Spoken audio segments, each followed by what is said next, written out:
It's exciting Indiana high school football on IndianaHighSchoolSports.com. Tonight's broadcast is driven by Greg Hubler Ford and brought to you by Werner Financial, by Universal Roofing, by The Mower Shop, Genesis Sports Performance, Peterman Heating and Cooling, and by Dreyer Reinbold Infinity. Indiana high school football on IndianaHighSchoolSports.com. It's that time of year again where we can say welcome to the first Friday Night Lights of the 2023 IHSAA high school football season for IndianaHighSchoolSports.com. My name is Colin Eccles, joined alongside my broadcasting partner for the evening, Vince Reimer. Vince, a matchup of the Frankton Eagles and the Eastern Hancock Royals going head-to-head for the first time since 1997. This evening. By the way, this broadcast is brought to you by Universal Roofing. Call Universal Roofing at 317-257-0779 or visit universalrfg.com. Vince, great to be here tonight. Just a few minutes away from the opening kickoff. Great crowd, great atmosphere. And guess what? High school football is back in the state of Indiana. Couldn't ask for a more perfect night to get this done. Yeah, and you said the first matchup between these teams since '97. That's the year after I was born. You see, the Frankton Eagles had a little bit of a up and down season last year, finishing 3-7 overall. Eastern Hancock finished their season at 5-6 overall. We're going to see a matchup of two teams looking to get their seasons off to a strong start. Colin, I think we're in for a good one tonight. One of the big stories tonight is the battle of two young quarterbacks in Ethan Stansbury for the Eagles and Elijah Eden for the Royals, who, mind you, has an extra year of experience under his belt as a starter. A little more seasoned. Stansbury, on the other hand, making his varsity debut tonight. Big night for him and a big night for two young quarterbacks to show off their strengths. Yeah, it's going to be interesting seeing two young guys, especially Stansbury. I expect the defense to control the pace of this game. You know, with young quarterbacks, that tends to be the case. But tonight, both guys mobile, both guys young. Even though Eastern Hancock a little more experienced, Frankton's going to give them a run for their money. All of that and more is coming up shortly, but until then, if you haven't already, go ahead and give us a follow on the X app, formerly known as Twitter, at INDHS Sports for more high school sports-related content from all over the state, Indianapolis and Muncie. Or you can head to our website, IndianaHighSchoolSports.com. If you click the Muncie area link at the top of the page, you'll find a QR code down on the side that you can then scan to receive scoring alerts via text message. And with that being said, we're going to take a quick break to hear from a few of our sponsors, and then we're back with Kickoff, the Frankton Eagles versus the Eastern Hancock Royals on IndianaHighSchoolSports.com. Every day is a great day to buy a vehicle at Greg Hubler Ford. Because every vehicle comes with our Greg Hubler promise. On top of scheduled maintenance with your vehicle, you'll also enjoy complimentary roadside assistance, service pickup, and drop-off. And a free car wash and quick wash every time you service at Greg Hubler Ford. We're always finding new ways to put our guests first. Mosey on into Muncie. Greg Hubler Ford, promise kept. Looking for training that makes a difference? Then Genesis Sports Performance is for you. Whether you're a grade school, high school, or college athlete, or just looking to get back into shape, Genesis has customized programs providing rapid gains in strength and conditioning, speed and agility. Genesis features a 7,000 square foot facility with state-of-the-art weight room and huge turf surface. Call Genesis at 386-7459 or visit them at GenesisSportsPerformance.com. Let's face it, Indiana, this summer is hot. With temps this high, you need savings to match. That's why we're turning up the value at Peterman Brothers. July only, when you install a qualifying high-efficiency HVAC system with Peterman, we're loading it up with a ton of free value. Like a free extended warranty, a free 2-year maintenance plan, and a free Wi-Fi thermostat, on top of our low monthly payments. Schedule online in seconds at PetermanHVAC.com.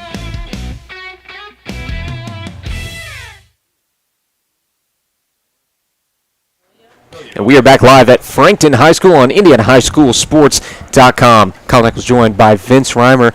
We've also got Luke, our cameraman and producer tonight, doing a great job running around. He got all our cameras set up well for us. So the view you see of that scoreboard right now, getting ready to go for the first quarter of high school football for 2023 up here in Frankton, Indiana. Vince, we got a great couple of rosters in front of us, some really good stats coming in from last year. And one of the ones we were talking about is Nate Luzato, the fullback for the Frankton Eagles, coming in as just a sophomore this year. Last year as a freshman, Very, very impressive ball handling skills. 153 carries, 700 yards, 12 touchdowns as a freshman varsity starter. Incredible. Yeah, he got his feet wet pretty young. 5'6", 175 pounds. Nate Lazatter is going to look to get his feet wet tonight to start the year. Also interested to see Brady Carmack, 6'3", 165 pounds. This offense is going to really have to rely on the speed on the outside.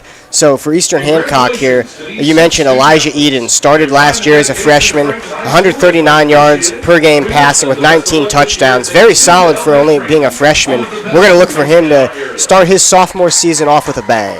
And it's not like he had that many mistakes. 9 interceptions total on the year as a freshman varsity starter. Very, very solid. And out of 158.3 possible QBR, he comes in with an 81.9. As a freshman, we were talking about it before the game. You said if you're going to bet money on a high school sports game, which you are a sports bettor, you're going to say if you're going to bet money, you're going to take that bet all day. A freshman, now sophomore coming in, 81.9 career QBR. Yeah, no question about that. The experience speaks for itself. He's got a lot of help on the outside, too, a lot of size and a lot of length. Caden Rubel, 6'4", 230 pounds at tight end. He caught 5 touchdowns last year. That's a prime red zone target for Eden. And also look for Aaron Redmond, 6'4", 170 pounds. As a senior this year, only caught 2 touchdowns last year, but that's another weapon to look out for.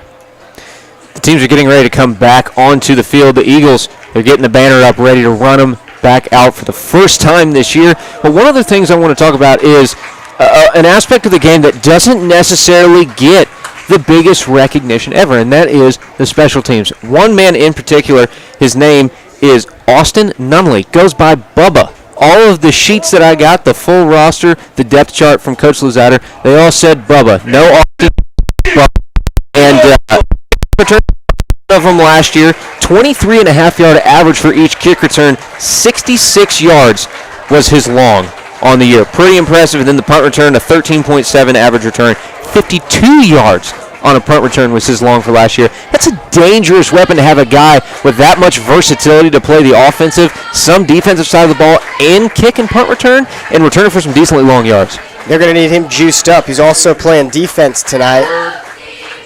At free safety.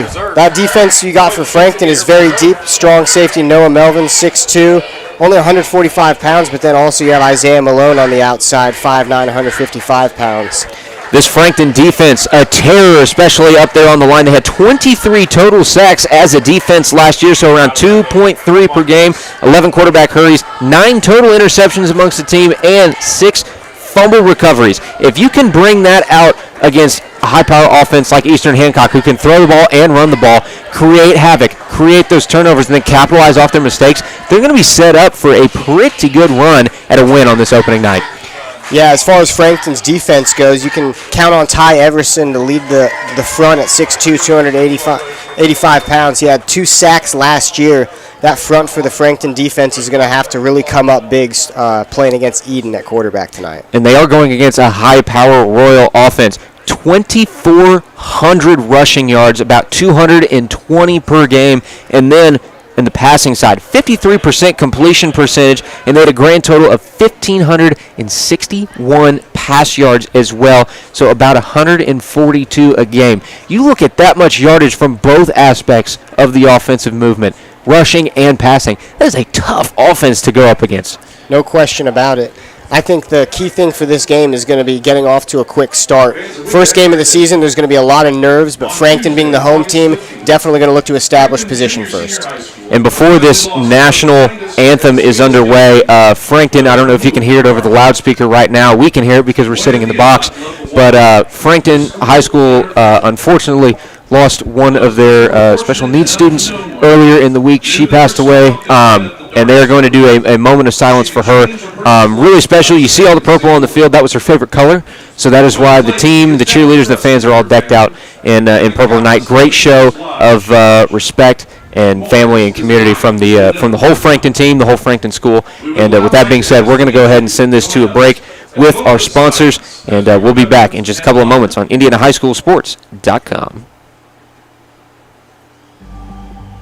The interior of an Infiniti is thoughtfully designed to be all about you.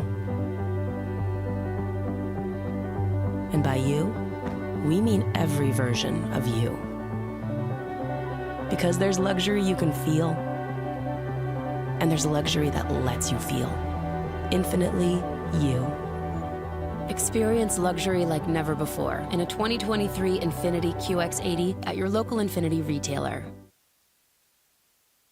Hi, my name is Jason Werner of Werner Financial, an independent investment firm here in Indianapolis. With 10 years of experience as an independent advisor, we provide value to our clients by creating customized investment solutions ranging from managed personal portfolios, 401k planning, and income distribution for retirement plans. We have built Werner Financial with a strong focus in research, diligence to all of our plans, and strong communication with every client.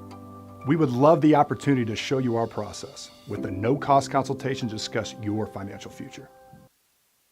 Universal Roofing and Exteriors is a family-owned and operated business, providing care and honest service for over 30 years. Universal has always been a little bit different. Their certified and trained employees don't just provide excellent work at a fair low price. They care about their customers, simply providing great customer service. Quality, honesty, dependability. That's Universal Roofing and Exteriors. Call us today at 317-257-0779.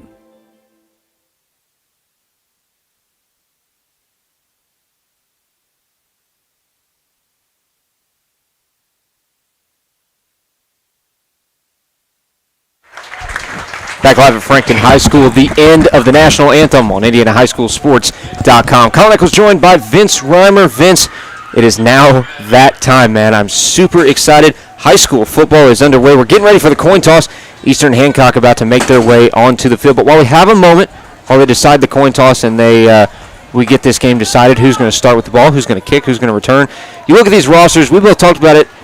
Big high schools we both went to. You went to Carmel, went to Warren Central down in Indianapolis. So for us, we showed up here, and it's a little bit of a shock when you look at these rosters for the two of us because a lot of these guys are playing both sides of the ball. You've got guys that are starting at receiver, moving over to defensive back when they go. You've got guys that are playing both sides of the line. You've got running backs that are playing the linebacker position. That is a lot for a single team to take on and for a single guy to muster through for a full football game.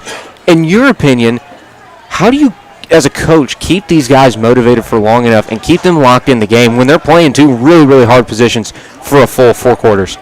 Well, the big thing is this is only game one. Luckily, both coaches stated their teams are in pretty good shape in terms of health and conditioning, but it's the type of thing, if you have 10 regular season games and you have great weather, great opportunity to start off 1-0, the least you can do is expect to go out there and play every minute, Barring injury, these guys are used to it. The seniors out here have got to, take the lead, establish position early. But I think both teams are ready to play both sides of the ball tonight. And the adrenaline is going to be high for both of these squads. Opening weekend, and it doesn't get much better than August Indiana weather than what we have tonight. Normally, it's hot, it's humid, the bugs are flying, you're sticky, you're gross before the game even starts. But tonight, it's actually pretty decent. I'm sitting up here in the box in long pants. Granted, they're not super thick, but I'm comfortable. I'm not overly hot. The adrenaline's high. It's great football weather up here in Frankton, Indiana. Yeah, this is about as good as you could ask for. All the fall sports for the school season have started up. We've got great temperature, great weather here tonight. Just waiting for the coin toss to see who's starting out with the ball. And to be precise, the weather up here in Frankton, Indiana, as soon as it loads up on my phone, I'll get that to you guys. 73, partly cloudy, not a lot of wind, just a slight breeze blowing across the field from on your screen, the right end zone to the left. And as the night goes on, we're not going to get too terribly cold. Looks like towards the end of the game, it's going to be about 66 degrees. So these guys on the field, they're going to be comfortable. They're not going to have to worry about overhydrating themselves to make sure they stay in shape. Very, very good setup for Indiana high school football. The coin toss has taken place, and we are going to see who is going to start out with this football. Eastern Hancock getting super excited. It would appear that they will be receiving to start this one off. It's going to be exciting to see who can hit first in this contest. It's going to be a feeling out process. First quarter of the first game of the season. As you said, Eastern Hancock looks like they're going to take the possession. And what I guess haven't yet, follow us on the X app, formerly known as Twitter to all of us until recent weeks. If you want to follow us there, it's INDHS Sports, or head over to IndianaHighSchoolSports.com. Click the Muncie area link at the top of the page. There's a QR code down on the side. You can scan that, and you will be getting live scoring updates from across the state of Indiana, and specifically the Muncie region, and that will all come via text message to you. Frankton will be kicking off, which means they will be starting on the defensive side. Colson Failing, the senior kicker, is out getting ready to give it the boot and give the ball over to a high-power Royals offense led onto the field by Elijah Eden, the sophomore, now 2-year starter for the Royals. He comes in with 139 yard per game average, 19 touchdowns last year, 9 interceptions, and 81.9 QBR. Crowd is starting to get the sideline for the Eagles. And the kickoff nearly underway. Fairlink, the whistles blow. He gives it the run, and this is a good down inside the 10, and it will be returned by the Royals. Looks like the return man is Garrett Shaw. 29-yard line. Indiana High School football is officially underway. Solid return there to get it almost to the 30. Eastern Hancock's going to take over on offense. The key thing here is just going to be control the possession. Do not turn the ball over. They averaged about 1 interception and 1 fumble a game last year. Same quarterback, same offense. Let's see what Eastern Hancock has. It's going to be the shotgun formation for Eden and the Royals. 2 men bunched up on the near side, 2 spread on the far. Running back in the backfield, it's a play-action pass going across the middle for what would be Eli Manship, the sophomore. Picks up the first down for the Royals from the pass from Eden. Great job wasting no time by the Royals there. Great connection between the quarterback and receiver. That's going to be a first down. Hurry up offense for the Royals. 1st and 10 on the far hash, set up at the 40. Tries to go and get the defensive line to jump. No good there for Eden. He's going to get another call from his sideline. Might as well take your time here. 2 receivers to the near side. Just 1 out to the far. Eden gets the snap. Dropping back. Good. It's going to be out of bounds. Up 2nd down and 10 for the Royals. He did have to get rid of the ball quick there, and it was just a hair over his head. That would have been a giant play establishing who's going to score first. Eastern Hancock, 2nd and 10. Eden still in the gun formation. 2 receivers to his left side. Little shovel pass out to the running back. That's Mark Kube. Kube crosses the line. Pick up that time. Make it 3rd down. Royals, great job. Frankton warming to that one. Yeah, the line swarmed in, did a great job. 3rd down and 10 for the Royals here. The defensive front really plays a big part for Frankton Eagles. 23 sacks on the year for them last year. Eden in the gun. Fires and nearly intercepted. Just in and out of the hands of Bubba Nunley. Nearly came up with his first pick of the season, but it is going to force 4th and 7 for the Eastern Hancock Royals. They're on their own 42-yard line, which is where they're going to bring out the punt team. It's going to be Aaron Redmond. Back to punt away for the Royals. Back to return for the Eagles is going to be Bubba Nunley. Yeah, Eden barely got the ball out of his hands there. Good thing it hit the ground before Frankton could change the tempo of the game in just an instant. Good snap back to Redmond. He gives this one a big leg. Nunley sitting right underneath it, fields the punt, and he's going to get the edge. Headed towards the far sideline. Nunley with some running room. Nunley has blockers. Nunley just a couple men to beat, and he's brought down, but not before he gets into Royal territory. Set up at the Royal 46-yard line. 1st down and 10 for the Frankton Eagles. What a way to start the year for Frankton. A great defensive stop and then a 40-yard punt return by Nunley. They're going to have great field position to start out on offense here. 1st down and 10 for the Eagles.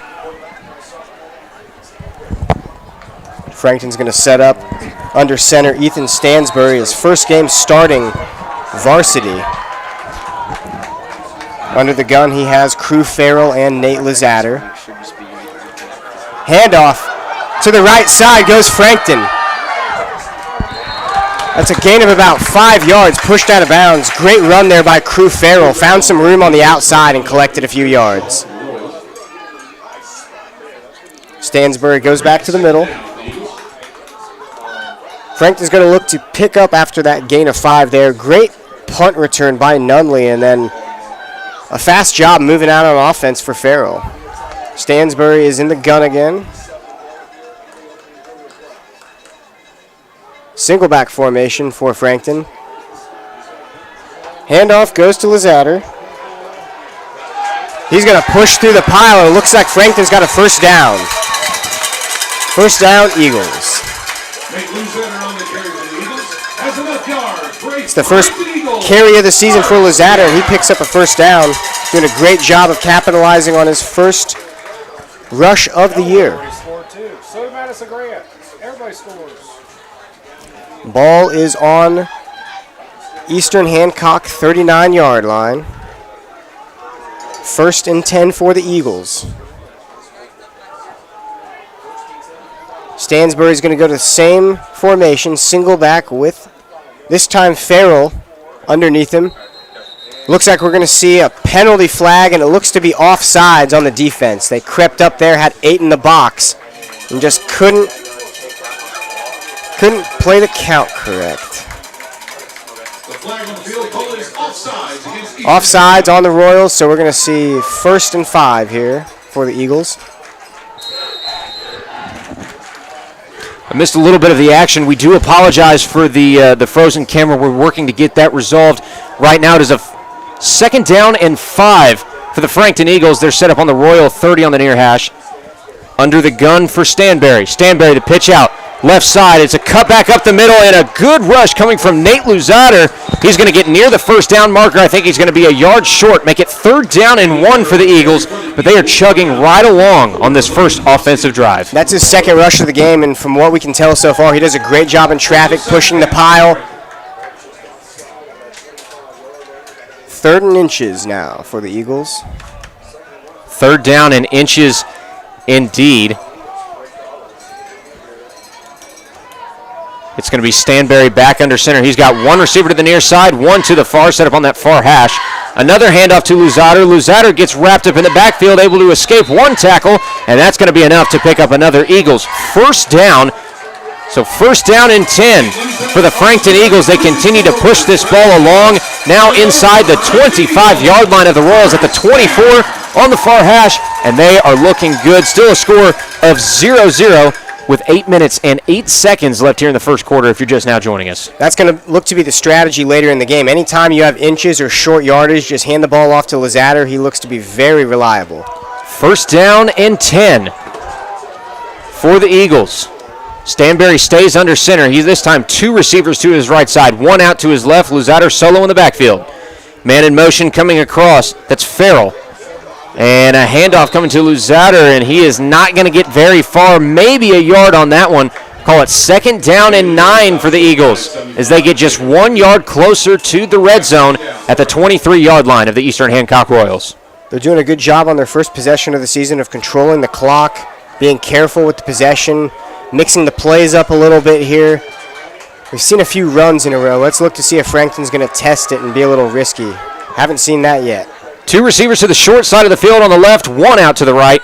Man in motion again coming across. It's Farrell. This time it's a jet sweep to Farrell. Farrell looking for the edge. He beats 1 man, tries to beat 2, but he's going to be brought down after another very short gain to make it 3rd down and about 7 for the Frankton Eagles. Now to the near side of the field, and he was just a couple feet away from being able to turn that one and pick up some good yardage. They said that worked the first play of the game. Let's try it again. 3rd down and 8 for the Eagles, 6:40 left in this first quarter. If you're just now joining us, still a tie ball game. Nobody has put it in the end zone yet. Stanberry under center. 2 receivers out to his right side, the short side of the field, 1 to the far. Stanberry dropping back to pass. Some pressure, rolling out to his left side. He's got room to run. He's got plenty of room to run. He's got room for a first down and a couple of extra yards. inside the red zone for the Frankton Eagles. It's a 1st and 10 from the 12-yard line. Big awareness run there for Ethan Stanberry, making a great varsity debut. First attempt of the season on the ground, and he did a great job escaping pressure there. It looked like he had nothing in the air. He did a great job getting out of bounds with just enough room and a first down. That was some good pressure coming off the edge from Devin Wheeler. And coming from the other side as well, Caden Rubel. Stansberry again under center. One receiver out to his right, one to his left. It's a handoff up the middle to Luzader. Luzader carries the pile. Good pickup on that first down play. Make it 2nd down and 8. 2nd down and 3 for the Frankton Eagles. They're now inside the 10-yard line. Great positioning for the Eagles. They've got a good shot here in a couple plays to potentially punch one in. Stansberry in the single back. That's what the Eagles have been most comfortable in on this first drive. Stansberry takes a snap again to Luzader, and Luzader will get very, very close to that first down marker, and he is going to be just shy, and I mean a yard shy. 3rd down and 2, it looks like, for the Frankton Eagles. He's been the guy in short yardage situations to push the ball through so far, but we're going to see on 3rd down here what Frankton elects to do. 0-0 the score. Eagles knocking on the door. 5 minutes and 20 seconds left here in the first quarter. Stansberry stays under center. 2 receivers out to the near side of the field, one to the far, set up on the far hash. Luzader solo in the backfield. It's another handoff to Luzader off the snap. He's going to have enough for the first down, and it's going to set up the first down and goal for the Frankton Eagles of the 2023 season. Smart decision there. Do what you have to do to get that first down, and he knew he had to make that one count. Keeping the drive alive, not worried about scoring on that play, and now they've got 4 more downs to try and make this one happen. Very professional play to start this game by the Eagles. You can only imagine we're going to get a score here. Coach Luzader not wasting any time trying to keep the game in his control. Stansberry again under center. 2 receivers out to his right, 1 to his left. Luzader solo backfield. Another handoff to Luzader, and a great job coming up the middle. Gabe Johnson, the junior linebacker, breaks through the offensive line and takes down Luzader for a gain of none. Huge play from the junior linebacker. Royals defense is making this thing interesting. Just when you think Frankton does enough to put themselves in position to score, Royals are holding them tight. 0-0. Goal line defense with a defensive line of this size, 230, 250, 240, and 185, makes it tough for a relatively comparable offensive line to try and break open a hole for their back. Stansberry under center again. Dropping back to pass, and he's tripped up by one of his blockers. You can credit the defensive line of the Royals, and looks like Aiden Trueblood, the linebacker as well, for blowing that offensive line up and now knocking the Eagles all the way back to the 10-yard line. They're in a tough position at 3rd down and goal. For as successful of a drive as they've had to start this game off, that's a crucial mistake. They're going to be at 3rd and about 9 yards to get into the end zone. Thank goodness Stansberry got up okay, though. He looked a little shaken up when he got up. But 3rd and 9, 3rd and goal nonetheless for the Eagles. Stansberry staying under center. No receivers to the near side. He's got 1 out to the far, now 2 men in the backfield. Stansberry the pitch to Luzader. Luzader finds a hole, and he's going to pick up a few, but not enough for the touchdown. And looks like off the pitch, he only comes up with 1 yard of gain. Makes it 4th down and goal for the Eagles, and I think they're going to bring out the field goal unit to at least try and put some points on the board. Great job by the Royals defense. They didn't have the greatest drive reading the play selection by Frankton, but they did exactly enough in a crucial time to prevent the touchdown. We're going to see the kick here by Frankton. Colson Fahlink set up for the field goal this side of the middle of the field. He lets this one go, and it's got enough. Make it 3-0. Frankton Eagles, they put points on the board their first drive, and that is a tone setter for any team. Obviously, you want the touchdown, you get the field goal, and Colson Fahlink is a guy you're going to look to. 3 for 7 field goals last year, 43%, as long as 38 yards, making 1 for 1 this year. Great job by Frankton to capitalize and get the points where they got them. Yeah, it's a good thing seeing your kicker hit the first one of the season. He's at 1 for 1. We have 2 minutes and 54 seconds left in the first quarter of action. 3-0 Eagles. It was a 29-yarder off the foot of Colson Phalink. And the teams are keeping with it. They're moving quickly to get the Royals offense back on the field. And the Frankton defense back on the field as well. 2:54 left in the first quarter. 3-0 Eagles lead. And Phalink staying on the field. Already got himself set up to kick this one back over to a Royals offense who looked like they were cruising through the majority of that first drive. And then when it came to the last 4 downs, really couldn't get much going. Yeah, I'm interested to see what Eastern Hancock does in the air. They look like they started super connected and like they were going to rely on their passing game, but then they got kind of tripped up, which led to Frankton taking over the possession and scoring first. Back to kick it away for the Eagles is Phalink. Dylan Bowman back for Eastern Hancock to return here. Phalink gives it a nice kick all the way down to about the 5-yard line. Returning for the Royals in a big hole coming up the middle. More room to run and takes it all the way to the 43-yard line on their own side. Christian Nauer takes it up, the senior. Great return from him. Eastern Hancock's going to start with a great field position. Special teams have been off to a good start tonight. Correction, that was Cameron Valls who brought it up on the return for the Royals. Back out on the field at the 42-yard line. Far hash for the Royals.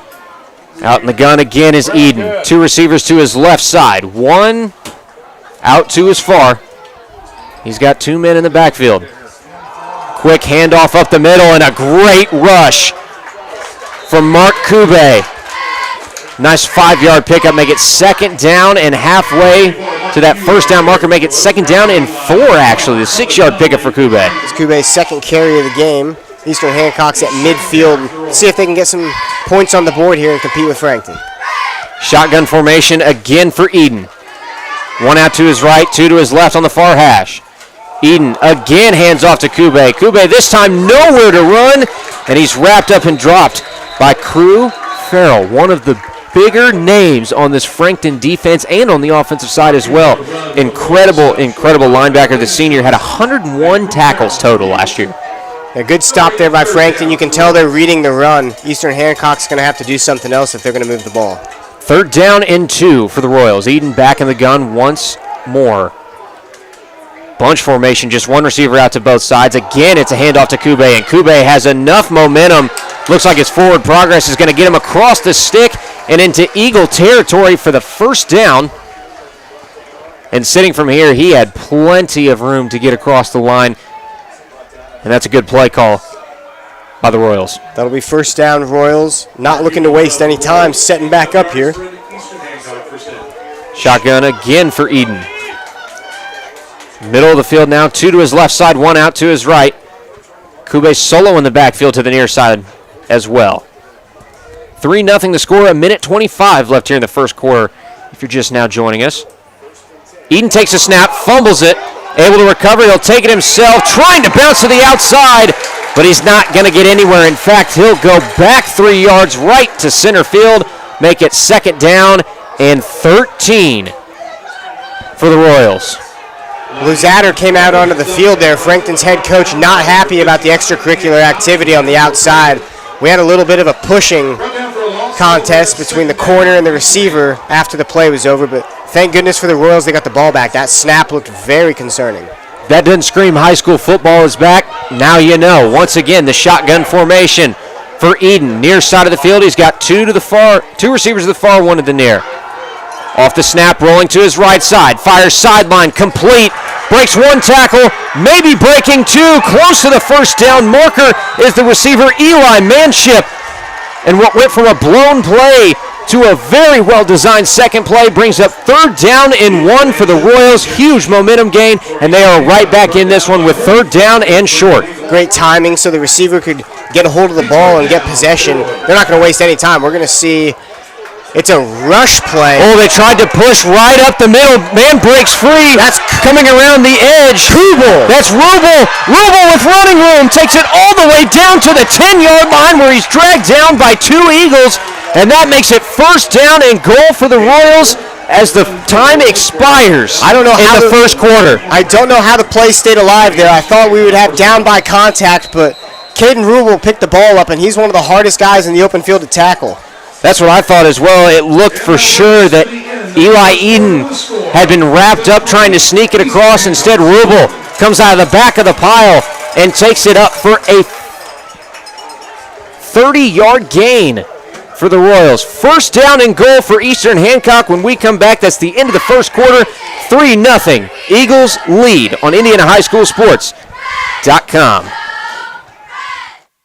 Universal Roofing and Exteriors is a family-owned and operated business, providing care and honest service for over 30 years. Universal has always been a little bit different. Their certified and trained employees don't just provide excellent work at a fair low price. They care about their customers, simply providing great customer service. Quality, honesty, dependability. That's Universal Roofing and Exteriors. Call us today at 317-257-0779.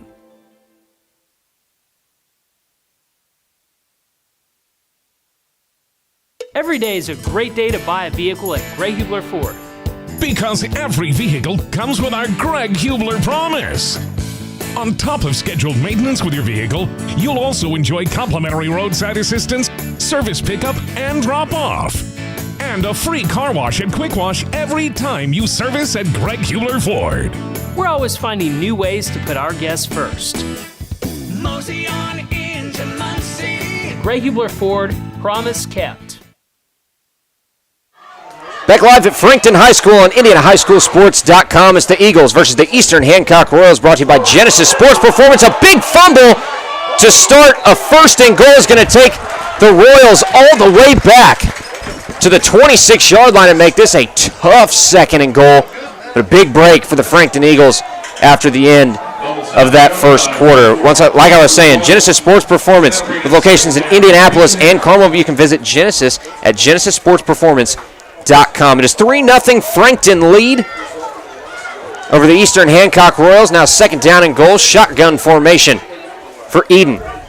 Trips to his right side, one out to his left. Drops back to pass, finds a man in the flat. That's Vols, and Vols is going to be dropped with a pickup of maybe one on the play. Makes it third down and goal from the Eagles' 25-yard line. Tough positioning here for the Eastern Hancock Royals. We've seen 2 rough snaps by the Royals. That one cost them about 10 to 15 yards. The first play of the second quarter here. We've seen Frankton do a good job on offense so far of being patient, being selective, and the Royals, even though they've had some impressive plays to really burst out on offense, they've been really shaky. Eden in the gun. Trips to the far side, 2 to the near. Goes full out, fires down the field to the end zone. Caught for a touchdown. What a catch by Manship. A dime from Elijah Eden to that front near side corner of the end zone, and Eli Manship will go up and bring it down. Heck of a play from the sophomore receiver. His first touchdown of the year matches his season total of 1 touchdown from last year. And that'll get the party started. It was a do-or-die ball in that situation. He did a great job of hanging on to it at the apex. 7-3, Royals. 6-3 awaiting the extra point, and you see why Eden is such a dangerous quarterback and why he started as a freshman. Looks like they're going to go ahead and try and go for 2 on this one. Gun again for Eden. 2 receivers to the near side. A misdirection snap, and it is in the end zone for the 2-point conversion. Make it 8-3. Royals lead over the Eagles. What a drive for Eastern Hancock and for Elijah Eden. Perfect touch on the ball to the near side corner, and who comes down with it? Eli Manship goes up, gets big, and brings it in for the snag. What an absolutely phenomenal play for Eastern Hancock. That's a connection that you're going to see from Eastern Hancock all season, and they just proved it. Great job getting back in the game there. It's going to be a little interesting to see if they go for 2 the entire time. A little bit different of a strategy. You don't see as much, even though it is high school football. 8-3 Royals lead over the Eagles. 10:52 left in the first half. One of our other sponsors making this possible is Peterman Heating and Cooling. You can call Peterman for same-day plumbing services, 317-608-1883. Same-day plumbing. That's impressive. That is what you call customer service and quality quick response. No better sponsors than the ones we have here at IndianaHighSchoolSports.com. It's going to be interesting to see how the tempo of this game goes because Eastern Hancock on offense has looked a lot shakier than Frankton, who's been very controlled. But they're up 8-3 here. Eastern Hancock's defense, though, has looked really good, and we're going to get to see that for a third installment here. The kicker, Aaron Redman, lining things up for the Royals kickoff team. Back to return. That's Nunley back there. He had a very good return. Nunley along with Brady Carmack. The kick is away for Redman. Gives it a good one, and this is going to be a touchback. So the Eagles starting out in decent field position, looking to get some of those 8 points back that they just gave up to the Royals. And their offense, up until that first down and goal situation, pretty much cruised through their first offensive drive. Yeah, they looked really good. Good job running the ball. They're very effective on the ground. They've got Farrell and Luzader to rely on, and they've been doing their job to start the game. But they're deep in their own territory. We're going to see what Frankton does to respond. We need 7 here for the Eagles. The Eagles will start on the near hash at their own 20-yard line. Staying with the under center is Ethan Stansberry. He's got 2 receivers out to that far side, none to the near. 1 man in the backfield. Dropping back to pass, first down and 10. Fires across the middle, nearly intercepted just over the fingertips of Dom Shelby, the senior linebacker for the Royals. I was about to say, we didn't really get to see much of Stansberry's arm in the first quarter. They didn't really test it, but a shaky pass there to start off. Still 8-3 Royals. 8-3 Eastern Hancock leads over Frankton, 10:47 left in the second quarter if you're just now tuning in. The man under center for the Eagles is Stansberry. 2 receivers to the near side, 1 to the far. Stansberry off the pass, rolls out to his left side, fires in the flat. It is complete to Crew Farrell, and Farrell is going to take this for a big pickup. Call it 17 yards to take it out to the 37-yard line. First down and 10 for the Eagles, and that is a good second down pickup for Frankton to bounce back out of the first blown play. It looks like the test here is going to be Stansberry versus that defensive line of the Royals. They're doing a good job of getting to him, and both times he's completed passes, he's really had to improvise and think on his feet. Stansberry again under center. Zatter in the backfield on the near hash. 2 receivers out to the far side off the snap. Pitch to Luzader. Luzader breaks 1 tackle, breaks 2, finds the edge, and he's brought down after a pickup of 6. They get second down and 4 for the Frankton Eagles. Eagles doing what they do best, making it to almost midfield here. We're going to see where they mark Looks like it's going to be second down and 3 from the 43-yard line in their own territory. Under 10 minutes to go in the first half. Still 8-3 Royals lead. Breaking the huddle and coming back to the line again, Stansberry under center. He's going to have 2 receivers to that short side of the field, 1 to the near. Man in motion coming across is Farrell. Farrell, the jet sweep, finds the edge, breaks 1 tackle, stays on his feet. He's going to take it into Royal territory and pick up a first down for the Frankton Eagles. Huge pickup play for Crew Farrell. Did everything he could to get the first down. That's his 3rd jet sweep carry of the game. Almost hit the hydration tank going out of bounds. He gave it everything he had. First down and 10 from the Eastern Hancock 45-yard line, and the Royals will take a quick timeout, which means we'll take a quick timeout of our own. We'll be right back. It is 8-3 Royals lead over the Eastern Hancock, over the Frankton Eagles here on IndianaHighSchoolSports.com. Hi, my name is Jason Warner, independent investment firm here in Indianapolis. With 10 years of experience as an independent advisor, we provide value to our clients by creating customized investment solutions ranging from managed personal portfolios, 401k planning, and income distribution for retirement plans. We have built Warner Financial with a strong focus in research, diligence to all of our plans, and strong communication with every client. We would love the opportunity to show you our process with a no-cost consultation to discuss your financial future. Let's face it, Indiana, this summer is hot. With temps this high, you need savings to match. That's why we're turning up the value at Peterman Brothers. July only, when you install a qualifying high-efficiency HVAC system with Peterman, we're loading it up with a ton of free value. Like a free extended warranty, a free 2-year maintenance plan, and a free Wi-Fi thermostat, on top of our low monthly payments. Schedule online in seconds at PetermanHVAC.com.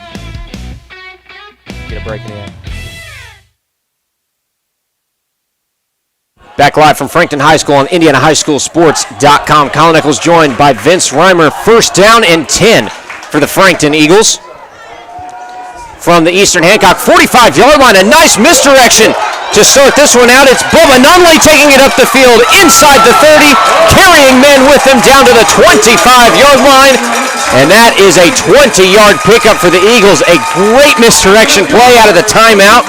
They'll keep the drive alive. A new first down for Frankton as they trail 8-3 to the Eastern Hancock Royals.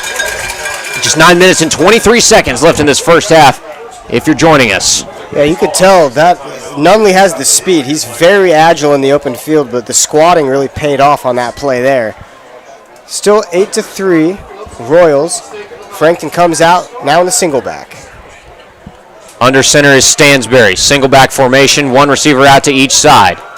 Handoff to Luzader up the middle. Luzader will break through one tackle, run another man over before he's finally dragged down by Aiden Trueblood. But it's a good pickup on first down, make it 2nd down and 2 for the Eagles, now in the red zone in Eastern Hancock territory. This is the second time they've been in the red zone. Let's see if they capitalize on it this time. We'd like to thank our sponsors. Tonight's broadcast is brought to you by the Mower Shop in Fishers. Mowers, snow throwers, parts, and more. TheMowerShop.com. Thank you to all of our sponsors who make this broadcast possible. Stansberry under center again, single back formation, one out to each side. It's another handoff to Luzader up the middle. And Luzader, great job, has just enough to get the first down and a couple of extra. And make it a 1st down and 10 for the Frankton Eagles at the 14-yard line. Call it the 14.5-yard line of Eastern Hancock. 8-3 the score. Royals are leading the Eagles with 8 minutes and 37 seconds left here in the first half. Frankton's going to get down in the single back like they've been comfortable with. We've seen a lot of trick run plays. The last big pickup was Nunley. Snaps the ball. Great defense. Great read on the ball. But Farrell escapes. That's going to be a touchdown for Frankton. Great response. Drew Farrell with his first touchdown of the season. 9-8 Eagles. I think we know who one of the big names is going to be for Frankton. Crew Farrell had the huge pickup off the misdirection coming out of the timeout and then punches this one home for the first touchdown of the Eagles in this 2023 season. Makes it 9-8. They reclaim the lead. The PAT squad on the field. It's Colson Falink getting ready to kick it away. It's a little bit interesting of a decision that they didn't go for 2 here. Usually you see that to respond. A muffed snap too, or a muffed hold I should say. It's going to remain 9-8 Eagles. You really question now the decision to not go for 2. They do reclaim the lead though. 9-8 the score. Eagles leading the Royals now with 8:19 to go in the first half of play. It's been an exciting first half as well. You had the great throw to put the Royals on the board, and that came from the sophomore quarterback Elijah Eden to his main target tonight, Eli Manship, who went up, got big, pulled it down, and then you've got Crew Farrell, who huge pickup on the reverse play out of the timeout, and then takes one home for the touchdown. Very exciting on the offensive side of things tonight. I'd like to see the defenses come out and get in on the action. Yeah, I don't know about you, but I'm feeling like this is going to be a back-and-forth battle tonight. It's exactly what we wanted to see, a competitive contest in week 1, and we've got it. Royals are going to receive the ball here. Back to kick it away for the Eagles. Looks to be the run game on offense for the Frankton Eagles against the passing game for the Royals. We're going to see if anything changes here on the next possession for Eastern Hancock. Garrett Shaw. Excuse me. Not Garrett Shaw. That's going to...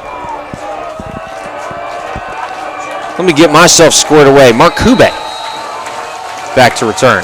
The kickoff is away for Falink. and it is right to Kube at the 7-yard line. Kube takes it up the middle of the field, has one block, two, escapes one tackle, keeps himself on his feet, and he's going to take this all the way out to the Royal 39-yard line, looks like. No, they're going to give it the 37-yard line. But a good return for Fube. Strong run by Kube there, had great blocking. Both special teams have really made an impact here early. And the quarterback, Elijah Eden, comes back onto the field for the Royals. Yet again in the shotgun formation. First down and 10 from the Royal 38-yard line. 8:13 to go in the second quarter. 9-8, Frankton leads. Two receivers to that far side of the field, one to the near. Eden in the gun formation. Off the snap, will hand it off up the middle, a bobbled handoff, but Aaron Redmond, it's a fumble! Just going the other way for the Eagles. And it is a defensive touchdown. I said I wanted the defense to get in on the action, and they do so right there. Landon Johnson for the Frankton Eagles, taking it to the house, strips the ball. We've seen two plays so far tonight where it looks like there's a dead ball, end of possession, but one side just plays on. That time it was Frankton. Great strip by Johnson. That changes the entire momentum of the game and puts Frankton up by 6. 14-8, Frankton Eagles. Should be 15-8. Eagles over the Royals, and that is a huge defensive play for Frankton to bounce back. Landon Johnson making his presence known. I called it, man. I wanted to see the defense get in on the action. They do it right there. And nothing better, a strip, scoop, and score from about the 40-yard line out. Now the PAT team back, and looks like they're going to go ahead and go for 2 on this one after the missed opportunity on the last play. Smart decision here. Stansberry under center. Looks to pass, fires that near corner of the end zone. Oh! A toenail length out of bounds. A great effort by the receiver. I'm still waiting to see a number, and looks like the attempted target was to Brady Carmack on that one, and he did a great job of trying to get that foot down. Just missed it. That crucial defensive play there by Frankton puts them up. Should be a score of 15-8. There we go. Change on the scoreboard gets the score right. 15-8 is the score. 8 minutes and 2 seconds remaining in the first half of play between the Frankton Eagles and the Eastern Hancock Royals on IndianaHighSchoolSports.com. You can find us on Twitter, INDS Sports, for more high school sport content from all over the state, basketball and football alike. Basketball season, obviously, when it rolls around. We've got an Indianapolis crew as well, who you'll see some content from on our Twitter page. You can also go to our website, IndianaHighSchoolSports.com. Click the Muncie area link at the top. Scan the QR code on the side, and you will get live scoring updates via text message. So wherever you are, you can keep up with your team. Great to have those capabilities in this day and age. Absolutely. Expanding the website and expanding the capability of our audiences. For listeners that just now tuned in, it looks like the story for Eastern Hancock is going to be communication with the offense. There's been 2 very sloppy snaps, but Frankton kicks off, and we're going to see Kube take the kickoff again. Kube takes it up the middle, now tries to bounce to the near side, breaks 1 tackle, breaks 2, and he's finally going to be brought down by a swarm of Eagles at the 32-yard line in Royal territory. That is where the sophomore quarterback, Elijah Eden, will come back onto the field to try and will his team to another scoring drive after that missed opportunity. Yeah, they're going to look to get 7 back here. They were not happy about Landon Johnson stripping the ball and putting Frankton in a position they didn't foresee. So now Eden under center starts the drive for the Royals. Shotgun formation on the near hash. 2 receivers to the far, 1 to the near. Eden gets a snap, hands off up the middle. It's a good hard mouth run for a pickup of 4 on the play. And that is going to be from the run man, James King, number 31, who took that one up the gut to score. James King, a junior, getting one of his early touches tonight. Eden sticking with the shotgun on the near hash. 2 receivers to his left, 1 to his right. Man in motion, head to the far side is Rubel. Handoff, it's going to be a sweep to the outside for King. King trying to find an edge, but he is wrapped up at the line of scrimmage. Make it 3rd down. Oh, he did pick up a couple on that one. Make it 3rd down and 4 for the Royals. But a good hard stick by that linebacking core. Nate Warren. The communication is big here. We've seen a few fumbled snaps and just miscommunication between the center and quarterback. So far, so good on this drive. Eden in the gun formation. Far hash, 2 to the near, 1 to the far. Eden fires sideline complete, and that is to Aaron Redmond. Will catch the pass and smartly go out of bounds to stop the clock. 1st down and 10. Nearing midfield, the Royals are set up at their own 44-yard line. 6:45 left in this first half. 15-8. Royals trail to the Frankton Eagles. Great job by the Royals, keeping it smart and simple on that pass play. We're going to get a stoppage by the refs here, looking to tell the players something before the ball gets snapped. Looks like an equipment issue on the side of the Eagles. Substitution being made coming onto the field is going to be Maddox Nelson. Whistles blow, so we'll resume play. 1st down and 10 for the Royals. Gun formation again for Eden. Far hash. He's got 1 receiver to his left, 1 to his right. Another fumble. Ball is on the ground, and the Eagles get back on top of it again. Another fumble recovery for the Frankton Eagles. They had 6 last year in an entire season. They've got 2 already here tonight, 1 for a touchdown, and they will start at the Royals' 30-yard line for this next drive. They lead 15-8, and that was another botched handoff from Eden to Kube. The difference in this game is instincts. Frankton both times forcing turnovers and diving on the ball at the correct time, stripping it at the moment the ball makes contact with the defender. Great job by the Eagles. Their defense has really propelled them in the 2nd quarter. Stansbury under center. Near hash, 1 receiver out, single back formation. Handoff to Luzader, and Luzader is going to get next to nothing on that run. And his helmet came off. Crowd yelling for a flag, saying that a couple of the Royals might have pulled that helmet off.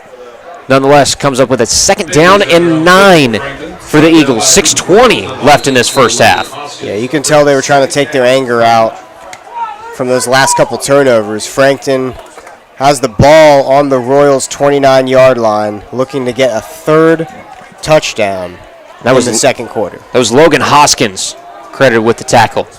Single back formation again on the near hash. 2 receivers out to the right side. 1 to the left. Stansbury under center. Dropping back to pass off the snap. Fires to the near sideline, complete. And out of bounds to stop the clock. Brady Carmack again. And that will get the Eagles to a decent 3rd down situation. Call it 3rd down and 3 at the Eastern Hancock 23-yard line. Good job by Stansbury to stay in control there and rely on his tall guys on the outside to help him out. 5:51 left in the 2nd quarter. Frankton takes over again in the single back. Single back formation, 1 receiver out to each side. Stansbury under center. And he got the defensive line to jump. Great hard count call from head coach Luzader. And that is going to put the Eagles in an even better offensive possession now inside the red zone. Only our 2nd flag of the game, and the first one, the same deal, encroachment on the Royals. 1st down and 10 now from the 18-yard line of Eastern Hancock. It is Frankton possession. They lead 15-8 over the Royals with 5:49 left in the 2nd quarter.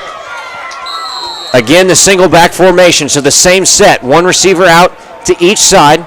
Ball's on the near hash. Under center is Stansbury. Off the snap, rolls out to his right side. Plenty of time to survey the field, fires across the middle. And that was just a little bit underthrown. The intended target was Landon Johnson, who came up with a huge scoop and score earlier in this contest. Yeah, good fake and roll out there. He had Nunley open, but just couldn't get him as he was a little far and over his head. We're going to see 3rd down here for the Eagles. 2nd down and 10. from the Royal 18-yard line. Again in the single back. One receiver out to the far side of the field. One to the short side on the near. Stansbury under center. Play action pass. Pressure. Rolls out to his right side. Lots of time. Flag down in the backfield. This one might be coming back. And a good rush from Stansbury to pick up some yards, but I believe there's going to be a hold in that backfield, and indeed it will be. There's one thing the Royals are doing right. It's getting to the quarterback. Their defensive line has been right at the point of pressure so far tonight. And again, coming off that edge, it looks like it was Evan Wheeler putting some pressure, and then also coming up the middle, Aiden Trueblood getting in the backfield and causing some havoc.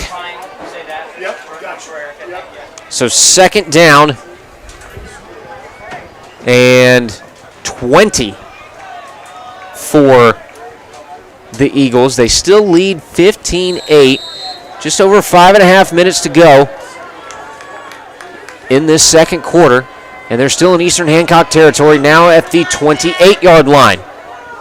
One receiver to the short side of the field, two to the big side. Stansbury under center. Drops back to pass, little shovel pass short to Luzader. Luzader dodges the ref. Now finds some running room and will take this one down inside the 15. It's not going to be enough for a first down, but that is a huge gain of yards after a costly hold. Took away some momentum. Nate Luzader did a great job of staying light on his feet there. Almost pummeled into the referee, but picked up about 10 yards there and got Frankton closer to another first down and another touchdown on this drive. And I will say this, Luzader's listed as a fullback on the roster, but he runs like a true new style running back, light on his feet, super agile, especially for being 5'6", 175. Stansbury under center. A receiver out to each side. Another play action pass. Rolling out to that right side again. Feels some pressure. No flags. Fires end zone. Oh, missed a touchdown. But a great last-ditch effort. Yeah, that was right out of his hands. A second earlier, that would have been a touchdown. Frankton doing a good job of finding plays at the last second, even though there was nothing there originally for Stansbury to throw to. And I believe that was Caden Willis who came in with the last-ditch effort to break up that would have been touchdown pass. And now it's going to be the kicking team out to try for a field goal for the Eagles. They're up 15-8 over the Royals, 4:29 left in this second quarter. And it's going to be a 31-yard attempt for Phalank. He is 1 for 1 so far. Good snap, good hold, and he pulls this one just left and a little bit low. Call it 1 for 2 on the evening, but still a good lead for the Eagles, 15-8 over Eastern Hancock. Yeah, Frankton's doing the right things at the most important times, keeping their instincts lively, taking the ball away in a strip, picking it up off the ground in a fumble. 15-8, Eagles. And while we have a break in the action, let's go ahead and hear from one of our sponsors. That is going to be Peterman Heating and Cooling. Call Peterman, same-day plumbing service, 317-608-1883. And our other sponsor, Universal Roofing. Call Universal Roofing at 317-257-0779 or visit universalrfg.com. And looks like it is going to be a first down and 10 for the Royals. Their own 20-yard line. Eden in the shotgun formation. He's got two men spread out to each side. Quick pass to the far sideline, complete again to Aaron Redmond. And that is close to a first down pickup. I think it's going to be just a couple of yards short. Call it 1 yard short. Second and 1 for the Royals. Great start to the drive. They have just over 4 minutes to work with in the second quarter. Have not put up a score here in the quarter. They've really been routed by Franklin in the second. Had a much different game. Was 8-3 coming into the second quarter. And now Frankton just turned the tables on them. Another quick pass from Eden to Redmond. And that is another first down for the Royals, now set up at the 35-yard line. We got a stoppage of play. Looks like the clock is incorrect. So 3:57 is what's on the game clock here in the first half. 15-8 the score. That is correct. Eagles lead. And 4:05 is what I'm hearing from the press box should be on the clock, and indeed it should be. 4:15. So they're going to add 10 more seconds to the clock. 4:15 left here in this first half. 15-8. Frankton leads Eastern Hancock. Shotgun formation again for Elijah Eden on that far hash. He's got trips to the near side of the field, one man out to the far, single man in the backfield to the near side. Eden drops back to pass, takes this one deep downfield, and it is going to be incomplete, but a flag down on the play, and I think this one is going to go against Brady Carmack. And that's going to be a defensive pass interference. Smart play right there by the Royals. They hadn't tested the waters on a play like that, except for when they threw the touchdown pass, which worked perfectly. But as soon as you saw that tug there, Colin, I knew that was likely going to go up for the Royals.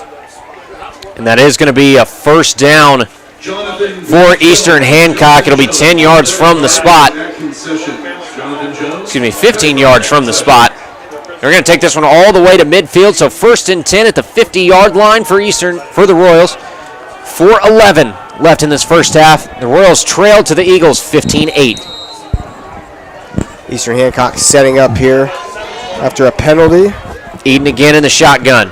Tight end and receiver to the far. 2 receivers out to the near. The handoff up the middle. Not going to go for much. James King was the one to rush that one. Haven't seen anything from Mark Kube since those last couple of fumbles. I believe he's taking a seat for a little while, giving James King a chance. James King's done a pretty decent job. A couple up the middle, hard-nosed runs. He picks up 2 on that one. 2nd down and 8 for the Royals. Yeah, King's given him some important yards. Key thing here is holding on to the ball. We're going to need to see Eden do a little bit Another more. Big run from King. He'll take this one across the first down marker. That'll be a 1st down and 10 well inside Frankton territory now. Looks like at the 38-yard line of the Eagles. Yeah, I mean to cut you off, but that's a big run from James King coming off the bench. Yeah, he broke 1 tackle there and got exactly what Eastern Hancock needed, keeping the drive alive. 3:30 left in the quarter here. We're going to see if they can tie the game up or take a lead on this drive. 1st down and 10 for the Royals. Still in the gun is Eden, and back in the game is Mark Kube. 2 receivers to the near side, 1 out to the far. Eden drops back to pass, fires to the flat, just overthrows a little bit too tall for Caden Rubel, who had a big gain earlier in this half. It'll fall incomplete. 2nd down and 10 for Eastern Hancock. 15-8 the score. They still trio to Franklin. Yeah, that was a really difficult play to want back. He had 1 man on him that he probably could have shaken off, and he would have had a lot of room to run there. 2nd and 10 for the Royals. Eden again, shotgun formation. 2 to his right, 1 to his left. Off the snap. Rolling out near side. Fires across the middle. Complete to Eli Manship. Manship with room to run. Manship has the edge. And Manship has the 2nd touchdown of the game for the Eastern Hancock Royals. Great job playing the open field by Manship. We saw the hands in the end zone, but there's a little more of some improv decisions in the midfield. We're going to see if they kick here, but it looks like we're going to have a tie game, 15-15. 15-14 waiting on the extra point, and they will kick and try for 1 this time instead of going for 2. Oh, looks like they changed their mind. I saw a block come out. Looks like it's been thrown off to the sideline. Now they will move into the kick formation. So keeping us on our toes up here in the box. Back to kick it away is going to be Aaron Redmond, trying for his first PAT of the season. Redmond, good hold. This is away and good for the extra point. Ties it up at 15 apiece.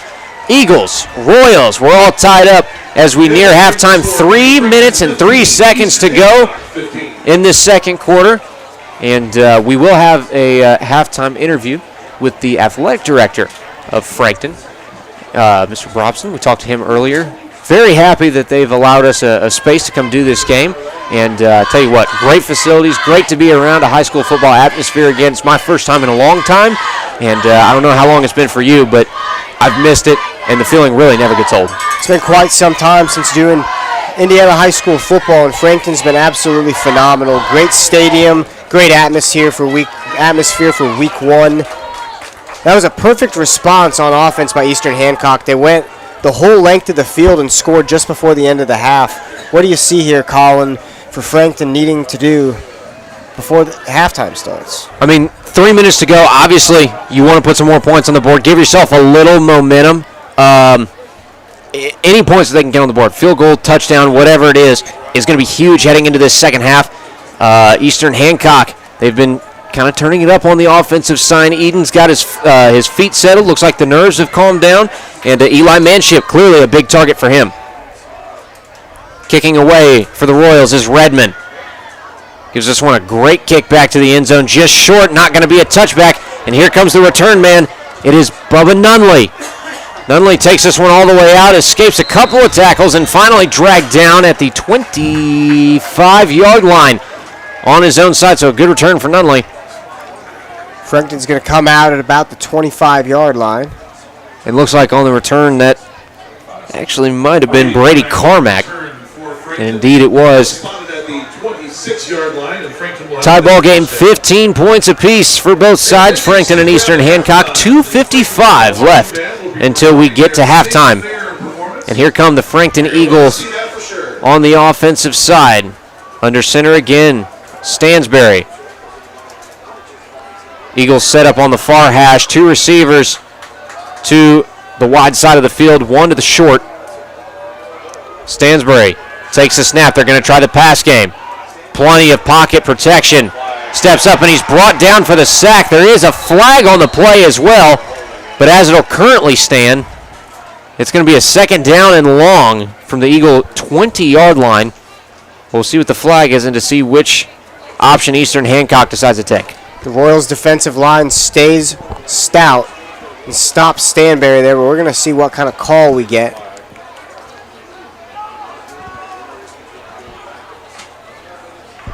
Awaiting the call from referees. It was a holding against the Eagles, and the Royals have elected to decline. And looks like the spot is going to be at the just short of the 22-yard line for the Eagles. So second down and 15 for Frankton. Now back in the gun formation. First time we've seen this. 2 men in the backfield, 1 receiver out to each side. Stansberry, good snap, drops back to pass. Fires short to Luzader. Luzader with some running room. Luzader breaks a couple tackles, fumbles, and ball is on the ground, but I think the Eagles been able to get back on top of it, and indeed they have. Great awareness from Nate Warren to drop down and smother that ball quickly, keep the drive alive, and make it third down and 1 for Frankton. Very close to a turnover there, but good job recovering the fumble. Frankton's wasting no time. Single back form. Stansberry hands it off to Luzader again, and Luzader will have plenty of run room. He'll pick up the first down and more. Takes it all the way to the 43-yard line. Still in Frankton territory. 15 points apiece on the board. Under 2 minutes to go here in this first half. Seems like this last minute 50 is going to have to be about Ethan Stansberry. What can he do? You know, his line hasn't been perfect so far, but he's going to have to make something up of his own. Stansberry drops back to pass again, fires far side, coming across the middle was Brady Carmack, and it went straight through the hands. He didn't ever get control of it, and I'm going to quote Madden on this one. I think he took his eyes off it for just a half a second, looking to avoid the tackle, and a costly drop pass would have been another first down and taking it into Royal territory. Yeah, just timing and communication a little bit off there. Stansberry, even when he has a great opportunity for a big gain, just hasn't been able to connect so far. We're going to see at halftime if anything changes between the communication between the Frankton offense. Second down and 10 for the Eagles, still at their own 43. Shotgun formation again for Stansberry, drops back to pass. Plenty of time, throws it across the middle, and that is complete. What a ball. What a ball, and what a catch from Bubba Nunley. Exactly. Take that into Royal territory. After seeing your best receiver drop a ball on the previous play, the kind of confidence builder you need is a tight ball between 2 defenders, and they got it. First and 10 from the Royal 38-yard line. Again, the shotgun formation for Stansberry. Drops back to pass, near sideline. And again caught, this time by Carmack. And that's going to be another good pickup Stansberry's pass complete. Looks like it sets up a 2nd down and 6. Timeout called by Coach Luzader and the Eagles. A minute 13 to go in this first half. And while we have a timeout, let's go ahead and look at kind of a recap. A lot is going on, especially in this quarter. You've got the defensive score from the Frankton Eagles and a couple of touchdowns. You've got the touchdown offensively from Frankton as well, and you've got the big offensive touchdown and really the big response from the Royals, the connection from Eden to Manship to make this a 15-point apiece ball game. It's been a complete battle. We've seen a great competitive game for week 1. The difference tonight has been the turnovers for the Royals. Frankton's just been able to come up on the ball at the crucial points. But Frankton's defense at the same time has got to stay locked down. They've allowed 2 touchdowns in the air, 2 big plays, but still, Frankton looking in control on offense. In the run game tonight, Stansbury hasn't been able to get a whole lot going, but he's still looking confident and ready in the pocket. And it looks like he's got his feet underneath him a little bit better. The passes at the beginning, kind of iffy, a few shady passes, but now that he's got himself going, he's got a lot of momentum. I'm sure the adrenaline has calmed down a little bit. For his varsity debut, this isn't bad at all. Yeah, the vision is starting to narrow in, maybe a little bit of nerves at first, but he's going to go under the gun here in the single back. Single back for him under center. 2 receivers to Stansbury's right. Stansbury back to pass again. This time to the far side and incomplete, broken up. Nice play by Caden Willis to come from behind and knock the ball loose from Brady Carmack. A little bit scary the way he got hit, got lifted up there. Decent ball, a little bit high, but Eagles just couldn't come down with it. 3rd down for Frankton. 3rd down and 4 for the Eagles. Tie ball game, 15 points apiece on the board. Just over a minute to go until we're at halftime. It's going to be crucial to see if we can get any more points on the board. They were looking super nice, flowing for the first time as an offense. Fake handoff here. Stansbury has a lot of time, a lot of room. And Stansbury's going to take off. He's got running room, and he is going to go out of bounds. Great job to save clock. He picks up the 1st down, takes it inside the 25 of the Royals. And with 1 minute and 1 second left, this is perfect opportunity and position. You're inside the 25, now at the Royal 24. You've got a minute left. You've got a fresh set of downs. This is prime scoring opportunity if I've ever seen it. Yeah, they need to do a good job here of play selection. These fake handoffs have done them wonders. But now they're about to go into the red zone, the only part of the field where they haven't done great so far tonight. Stansbury under center. Single back for him, 2 to the left side, 1 to the right. Drops back to pass, quick pressure, and brought down for a sack. Coming up the middle, Gabe Johnson, the junior linebacker, takes down Stansbury for a big loss and make that at least a 2nd down and 20. Most consistent part of the Royals team has been that defensive line tonight, and it comes up big once again, just like on that first drive. It looked like Frankton was going to score a touchdown, then they stopped him on a big 3rd down to force the field goal attempt. It looks like the same thing happens here. This last minute has been controlled by the defensive line. It's going to be 2nd down and 19, I believe, for the Eagles. With 56 seconds left, we've got a timeout on the field. Being called, I think, by Luzader is who I saw call that one. So 2nd down and 19. You've got 56 seconds, just under a minute. You were in great field position. Now, backed up a little bit. What do you think is Luzader is relaying to his offense to try and get them back in a good scoring position and get them up before the half? Yeah, it's the fact that timeout was kind of a use it or lose it situation. He's talking to Stansbury right now, probably trying to get some chunks back. They've done a good job handing the ball off, but that might not be an option seeing how far back they are. It's going to have to be some passes from Stansbury. They've got to be good passes. He's had a couple here and there that have been iffy and could have gone either way, interception or completion. He's really going to have to be picky about where he throws that ball and maintain some good placement. Stansbury under center. Another misdirection. Now a flea flicker. Big heave down the field for Carmack, and it is intercepted by Caden Willis. Willis has running room. Willis has blockers. Comes to the near side, a flag down, and Willis will finally be stopped. No more forward progress, and that is not the way you drew that up Both sides were angry there. That whistle blew, and about 2 seconds after, they were still pushing. Refs had to come over and separate the entire pile up there. It was a good misdirection attempt. I think that might have been just a little bit too much on a second down and long. Good ball, good distance. Bad placement, just overthrew the receiver a little bit. And looks like the flag is going to be a hold against Eastern Hancock with 40 seconds left. What do? Do you try and rush this down the field and put points on the board, or do you kneel it out and not risk anything? I say you keep it conservative and still try to keep a play alive, maybe run the ball. But as you saw there, Frankton got super risky, a flea flicker. I know they had about 19 yards to go, but having a receiver who hasn't thrown a pass all season, didn't think he'd throw one all night, just not the time, not the place. First down and 10 for the Royals. They'll be set up at their own 18-yard line with 40 seconds to go. Shotgun formation again for Eden. Two receivers out to both sides. One man in the backfield to his left. That's Kube. Kube will take the handoff.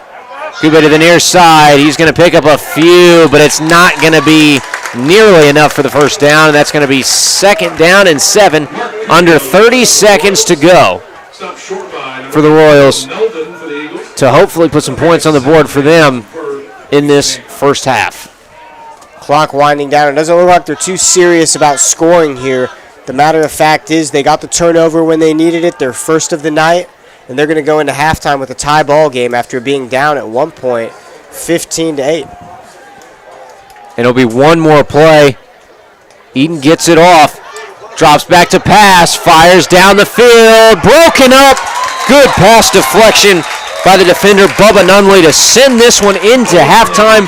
15 points apiece on the board for the Frankton Eagles and the visiting Eastern Hancock Royals. Heck of a first half. We'll be back with an interview here in just a couple of moments, and then some halftime recap of what went on in those first two quarters. We'll be back in just a couple of moments. This is IndianaHighSchoolSports.com. Every day is a great day to buy a vehicle at Gray Hubler Ford. Because every vehicle comes with our Greg Hubler promise. On top of scheduled maintenance with your vehicle, you'll also enjoy complimentary roadside assistance, service pickup, and drop-off. And a free car wash and quick wash every time you service at Greg Hubler Ford. We're always finding new ways to put our guests first. Mosey on into Muncie. Gray Hubler Ford, promise kept. Universal Roofing and Exteriors is a family-owned and operated business, providing care and honest service for over 30 years. Universal has always been a little bit different. Their certified and trained employees don't just provide excellent work at a fair low price. They care about their customers, simply providing great customer service. Quality, honesty, dependability. That's Universal Roofing and Exteriors. Call us today at 317-257-0779. Looking for training that makes a difference? Then Genesis Sports Performance is for you. Whether you're a grade school, high school, or college athlete, or just looking to get back into shape, Genesis has customized programs providing rapid gains in strength and conditioning, speed and agility. Genesis features a 7,000 square foot facility with state-of-the-art weight room and huge turf surface. Call Genesis at 386-7459. or visit them at GenesisSportsPerformance.com.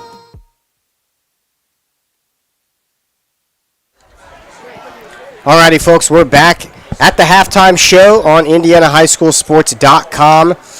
Tonight's broadcast brought to you by Werner Financial. Schedule your free consultation at WernerFinancial.com. We've got a lot of things going on tonight. Frankton High School has been very hospitable, done a great job of putting on first night of football and hosting everybody here. I've got special guest for the halftime report. This is Brent Brobston with me. How you doing tonight, Brent? Doing good. Thanks for being here. Absolutely. Thanks for having us. Your school's doing absolutely great out here, 15-15, tied with Eastern Hancock. What have you liked out of your team so far tonight? I think we've made some good effort plays in the first half, obviously, with the fumble recovery, or I don't know if you call it a fumble recovery or if he just ripped it right out of his hands, but there's just been some good effort plays, and I think our coach has just done a really good job in his first several years of getting our kids to just buy in and work extremely hard. So we also have a really big cause here tonight. The whole crowd wearing purple for a very big reason. Could you tell us a little bit more about that? Yeah, we unfortunately had a student pass away over the weekend, and in honor of her, the color chosen was purple tonight, and obviously you see a lot of different things going on in honor of her tonight, and then trying to raise maybe some efforts to help her family as well. It's a beautiful idea and a great way to honor her. So this crowd is unbelievable. How have you interpreted the first week, everybody coming out and making such a big impact as a crowd for night one? Yeah, I think, one thing Frankton has always had is a great following. Our football field is back here.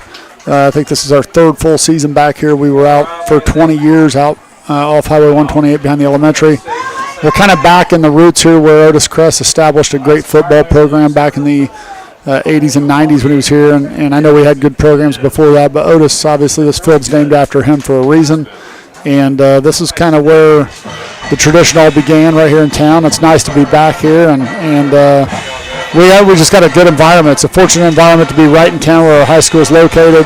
Obviously you see the golf carts we allow into the game, and taking up the entire south end zone beyond it, and it makes for a neat atmosphere. We get a lot of compliments from the opposing teams and their crowds on our new stadium, so we had a lot of people going to doing that, and started with our superintendent when it was built, Bobby Fields, and the rest of our administration who put just a lot of time and effort into making this new stadium happen.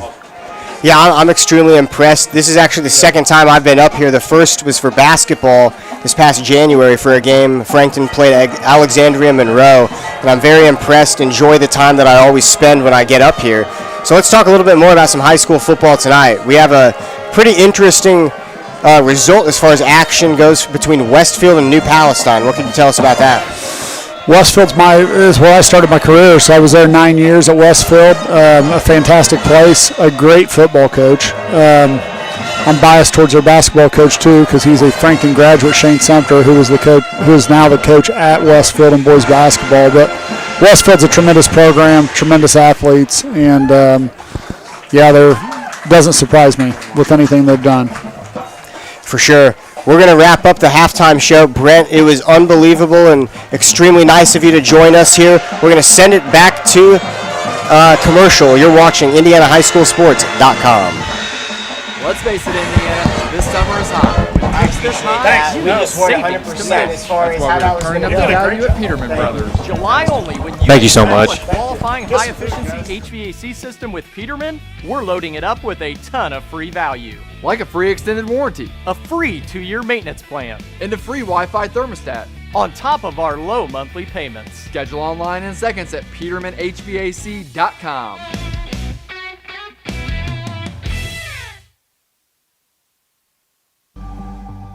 The interior of an Infiniti is thoughtfully designed to be all about you. And by you, we mean every version of you. Because there's luxury you can feel, and there's luxury that lets you feel. Infinitely you. Experience luxury like never before in a 2023 Infiniti QX80 at your local Infiniti retailer. Back live from Frankton High School on IndianaHighSchoolSports.com. My name is Colin Nichols, joined by my partner for this evening, Vince Reimer. We are at halftime. The Frankton Eagles hosting the Eastern Hancock Royals in the season debut for both teams. It is the 2023 IHSAA High School football season. If you haven't yet, throughout this action, followed us on the X app, formerly known as Twitter. Follow us on INDHS Sports for all the high school sports content across the state. You can also visit our website, IndianaHighSchoolSports.com. Click the Muncie region link at the top of the page for our specific content. You can also click the Indianapolis area link at the top of the page if you want their specific content. There will be a QR code for both links on the side. You can scan that and get live text updates from scores around the state. At halftime, it is 15-15, a tie ball game and a great competition for these two schools who are coming out and looking to make a big impact to start their season. It's a great night for football, and the big story, I think, has been the performance of the two sophomore quarterbacks, Elijah Eden for the Royals, and making his debut tonight, Ethan Stansberry for the Frankton Eagles. Stansberry not having a single touch of the ball on the varsity roster last year. He just a sophomore coming out. He has made a pretty good impression so far. Been leading the offense to a couple of scoring drives. The field goal on their first offensive drive. The touchdown later in that. But credit a lot of that momentum as well to the defensive side of the ball. You had the scoop and score from the Eagles defense. That was Landon Johnson who took it back to the house.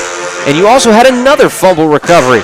Coming in and getting on top of that one was Bubba Nunley, who then set up the touchdown opportunity for the offense of Frankton. Now, we're going to come back to this one in just a couple of minutes. I want to talk about Eastern Hancock before we get too deep into the performance of that Frankton side of the ball. Eastern Hancock, a little bit shaky towards the beginning. Obviously, a couple of fumbles. They had a great offensive drive to recover from that and put themselves up after Frankton's field goal. Elijah Eden, great ball to that near side corner of their end zone to his man and his main target tonight, Eli Manship. Vince, you're back up here in the box with me. You've been missing a great performance, by the way, from the marching bands. They've been doing a great job. Phenomenal show. This is another good part of high school football as you get to watch what the marching bands do. They put on great performance, great music.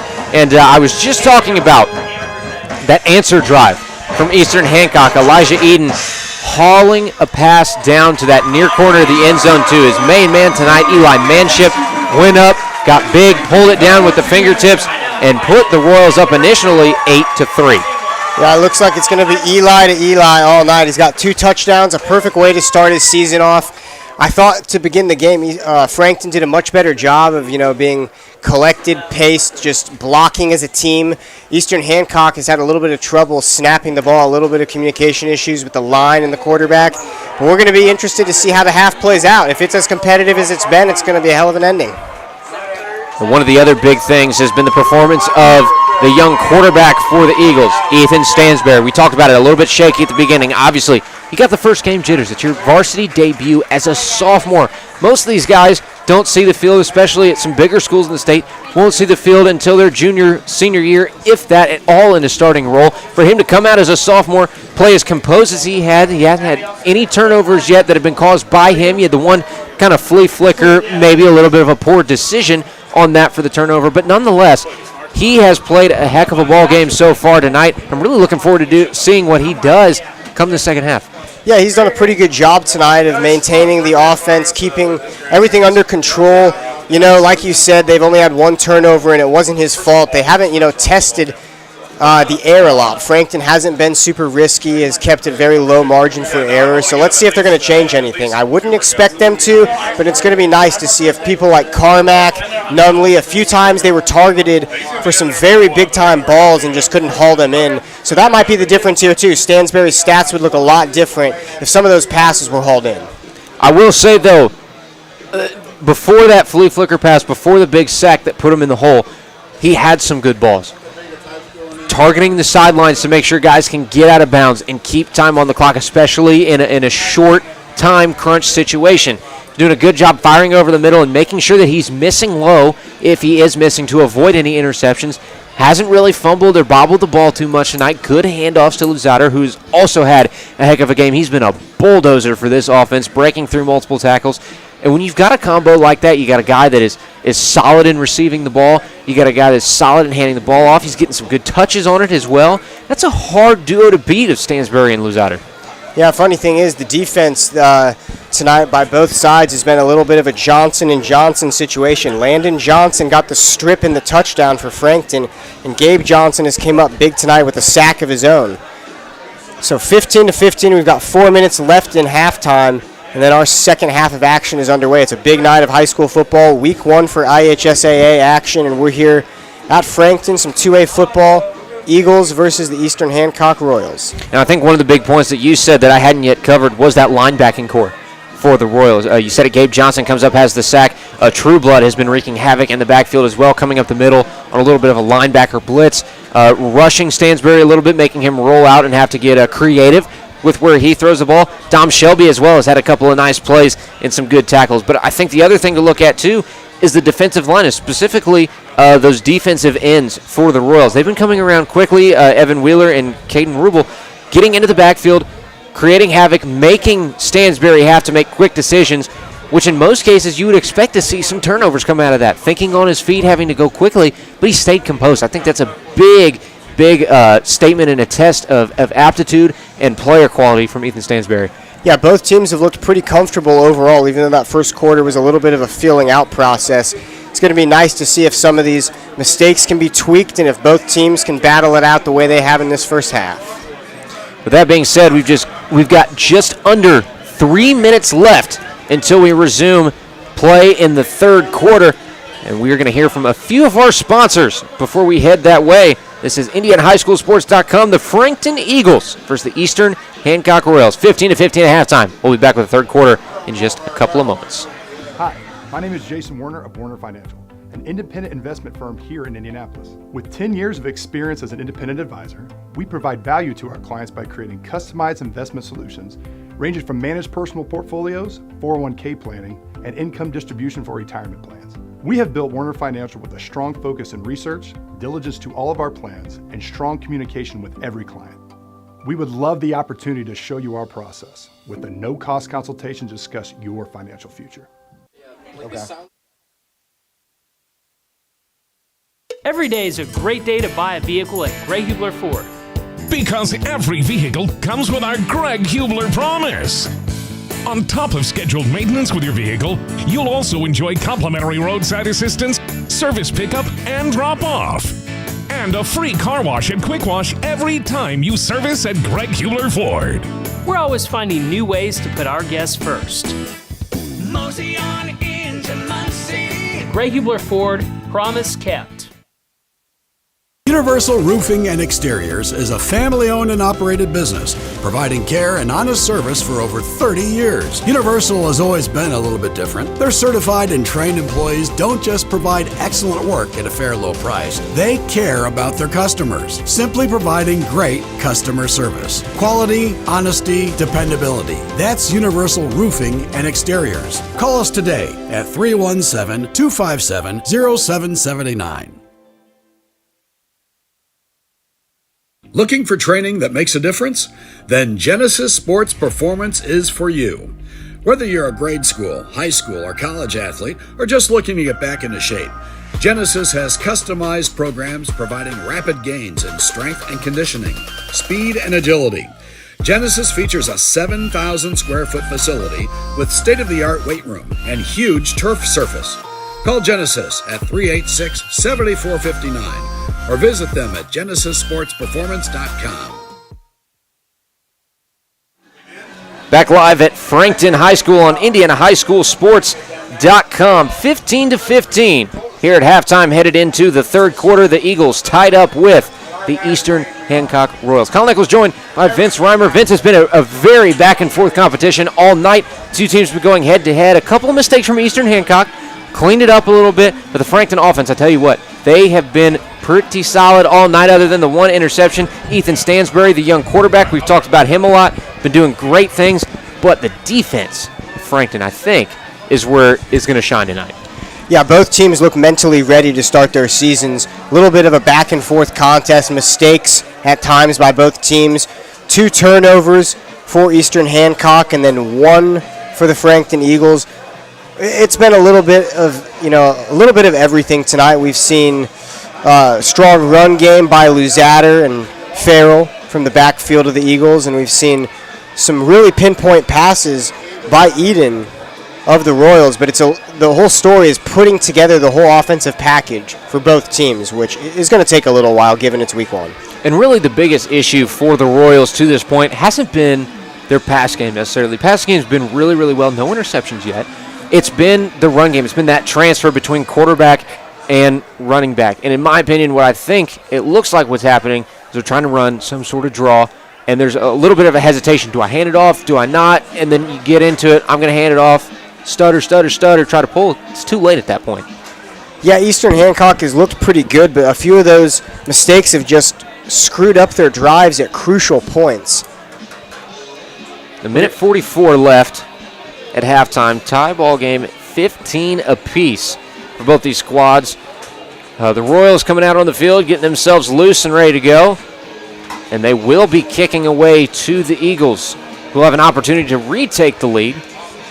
Once they had the lead, they have not lost it yet, but it has been tied, obviously, at 15. 1:20 left here at halftime. While we do have a break, you can follow us on X or Twitter, whatever you call it now, INDHS Sports, for all of your Indiana high school sports content. Basketball when it comes time, and right now football. You'll get it from the Indianapolis and the Muncie area. Also head to our website, indianahighschoolsports.com. There's 2 links at the top of the page. You'll see a Muncie area link, and you'll see an Indianapolis area link. And you click either one of those, it'll take you to the respective location, and there's a QR code down on the side. You can scan that, and you will get an option to sign up for live text scoring updates. So wherever you are, if you can't tune in, there's not a screen in front of you, you can still be on your phone, look down. Oh, look at that. I'm in a meeting, but guess what? My team just scored, and they're in the lead. Great way to keep up with your favorite team, especially if you're out of state. Maybe you got a kid on the team and you're busy, you're working, doing something. You still keep up with them. Yeah, we found an excellent way to outlet our information and connect with the audience. So one strong thing about the game, too, that we've seen so far is tackling. There hasn't been as much of an issue tackling. We've seen very controlled defenses perform so far tonight. Halftime is over in 5 seconds, and we're going to see Eastern Hancock start off with the ball. Eastern Hancock will be kicking away to the return squad of the Eagles. It's going to be Carmack and Nunley back to return. Joining them and creating the triad back to return is going to be Crew Farrell. So you got 3 speedy guys ready to run it back for the Eagles here at the start of this third quarter. It is 15-15, and this third quarter is going to be brought to you by Peterman Heating and Cooling. You can call Peterman for same-day plumbing service, 317-608-1883. Same day. The emphasis on that, same day for plumbing. Eastern Hancock ready to kick it away. The Royals kick to the Eagles. Redmond setting up the kickoff team, waiting on the referees to give the signal. The whistles blow. Redmond gets himself lined up. We await the start of the third quarter between the Royals and the Eagles. And here it goes. The third quarter is underway. Kicked clear back to the end zone. It's going to be a touchback. The Eagles will start at their own 20-yard line, leading him out on the field. Ethan Stansberry, the sophomore quarterback, has had himself a pretty decent varsity debut. He will look to keep that going on this drive right here. It's a 1st down and 10 for the Eagles from their own 20-yard line. If I'm one of the wide receivers out here for Frankton, this is all about me on this drive. Stansberry's got to stay composed and make the right throw, but it's all about the receivers here. Stansberry will come out under center as he has for most of the night. 2 men in the backfield, so a stacked I, 1 receiver to the near side. Stansberry will hand the ball off the snap. I believe that went to Crew Farrell, and he is not going to pick up much. Just a couple, makes it 2nd down and 7 for the Eagles. 11:45 left in this third quarter if you're just now tuning in. Tie ball game 15 apiece between Frankton and Eastern Hancock. Yeah, the ball hasn't really gotten into the secondary much against Eastern Hancock. That front has really controlled the tempo when Eastern Hancock gets out there for defense. 2 men in the backfield again. Still 1 receiver to the near side. That's Carmack.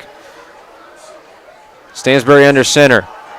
This time hands the ball off again to Crew Farrell. Farrell has some running room, gets the edge on the far sideline, brought down, out of bounds. Big 1st down pickup, and the clock will stop. They'll spot the ball at the 37-yard line. 1st down and 10 for the Frankton Eagles. Near 20-yard pickup, big play there. First big play to start the half, and the Eagles are rolling. 1st down and 10. For Frankton, they'll break the huddle, come back to the line of scrimmage. This time 2 receivers to the near side. Single back formation. Under center is Stansberry. Stansberry, little bubble screen, caught by Carmack. Carmack has some running room, and again a 1st down. Call it a 13-yard pickup maybe a 12-yard pickup for the Eagles, but they're into Royal territory with yet another first down. Great job with a firm catch, holding on to the ball after the punch at the end of the play. First down, second first down in a row for the Eagles as they're past the 50. Stansbury looking good as he comes out of halftime now at the Royal 48-yard line. Breaks the huddle. This time it's going to be one receiver out to each side. Again, a single back form. And Stansbury will go under center. Man in motion is Farrell. Pitch out to the far side. It's Luzader, and Luzader is going to be dropped at the line of scrimmage. Big hit.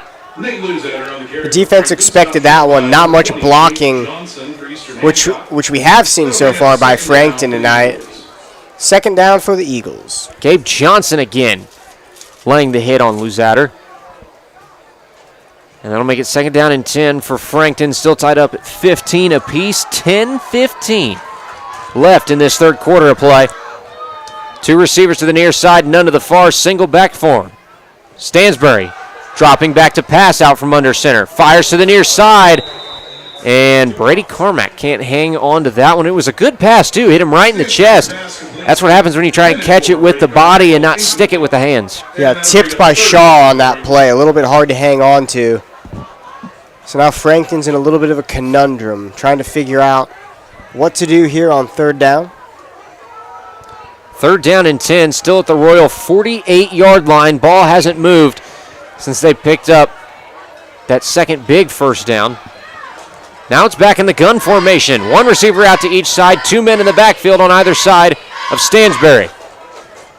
Stansbury dropping back to pass. Some pressure, fires to the near sideline. Caught by Brady Carmack. And that's going to be very, very close to a first down. And I haven't seen any official mark from the referees. And they are going to give it the first down by just a hair. And I mean just a hair, but it is a first down for the Frankton Eagles now at the 38-yard line. Great job by Carmack. Of the Royals. That's Carmack's biggest pickup of the game so far. What I mentioned at the beginning of the drive, it's going to be key to hold on to the ball. I know most of the time Stansbury's look to the outside, and it can be nerve-wracking knowing you're going to get smacked right after you catch it, but great catch by Carmack. Stansbury under center will hand it off to Luzader. And Luzader, the ball is out, but he's able to drop right back on top of it. Good heads-up play from Nate Luzader.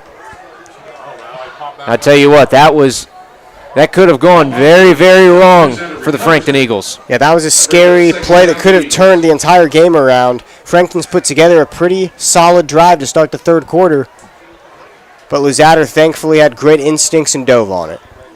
Second down and 11 for the Eagles.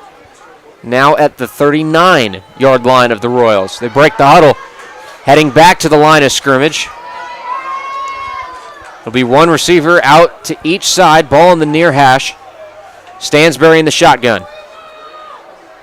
Off the snap. Stansbury looking to pass, fires deep down the field, and there should be a flag on that play. I see none. Great job testing the air. A little bit of a push, and everybody in the booth, everybody in the stands, they expected a flag right there. But there's no flag. 8:43 remaining in the third quarter. Frankton's put together an excellent drive so far, and Stansbury's testing the air a little more on this. And that was a good ball, too. I believe the intended target was Bubba Nunley. Third down and 11 for the Eagles. They've converted on a big third down already. It'll be a man under center. Stansbury, he's got the single back formation, a receiver out to his right and left. And an offside for Eastern. Hancock jumping the gun on that one. That's their third encroachment of the night. And that was Gabe Johnson, I believe, who came across the line. And it's just going to be a 5-yard pickup for the Eagles, but this makes it a much more manageable third down and 6 as opposed to third down and 11. 8:43 left here in the third quarter, still knotted up at 15 between the Eagles and the Royals. Stansbury under center, a receiver out to his right and left, single back form. Stansbury tries the hard count one more time, can't get it to go. He'll go back down under center. Stansbury fakes the handoff, rolls out to his right, passing into the flat. It's a good ball, caught, but it's not going to be enough for the first down. Nate Luzatter able to haul that one in. It'll be a 4th down and 6 for the Eagles, and you're kind of in a tough spot. It's really short field to punt, and it's too long for the field goal. So I think at this point you're kind of stuck with how do you pick up 6 or 7 yards to get yourself the first down and keep the drive alive. Yeah, if there's one thing that Frankton's offense hasn't looked tonight, it's nervous. I expect them to come out here with a sharp play call and challenge Eastern Hancock and get this first score on the board for the half. 4th down and 6, 15-15, set up on the 39-yard line of the Royals. Stansbury, shotgun formation, drops to pass, fires across the middle, and it is dropped.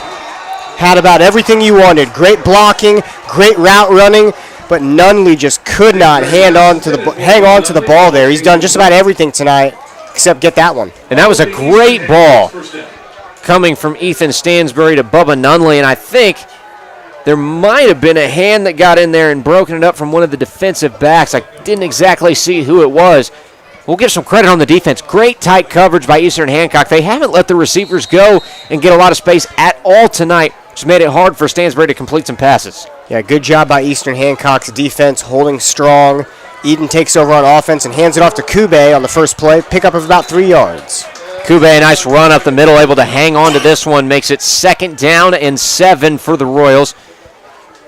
Royals have had a little bit of a tough night with the run game. Actually, a very tough night. 2 fumbles, both of them lost, and both of them led to scores for the Eagles. Without the fumbles, though, Kube and King have looked pretty solid with the pickups that they've collected. 2nd down and 7 for the Royals. Eden in the gun. 2 receivers to each side. Fakes the handoff, running, steps forward, fires, just overthrown. The intended target, Eli Manship. And a brave throw there, too, from Eden. He was getting close to that line of scrimmage. Yeah, Eden had to think fast. He got some great blocking at the last second before he was about to get drilled, but also great presence of mind to throw it away, because if he hung on to that thing for about a half second longer, he was going to get decked. 3rd down and 7 for the Royals.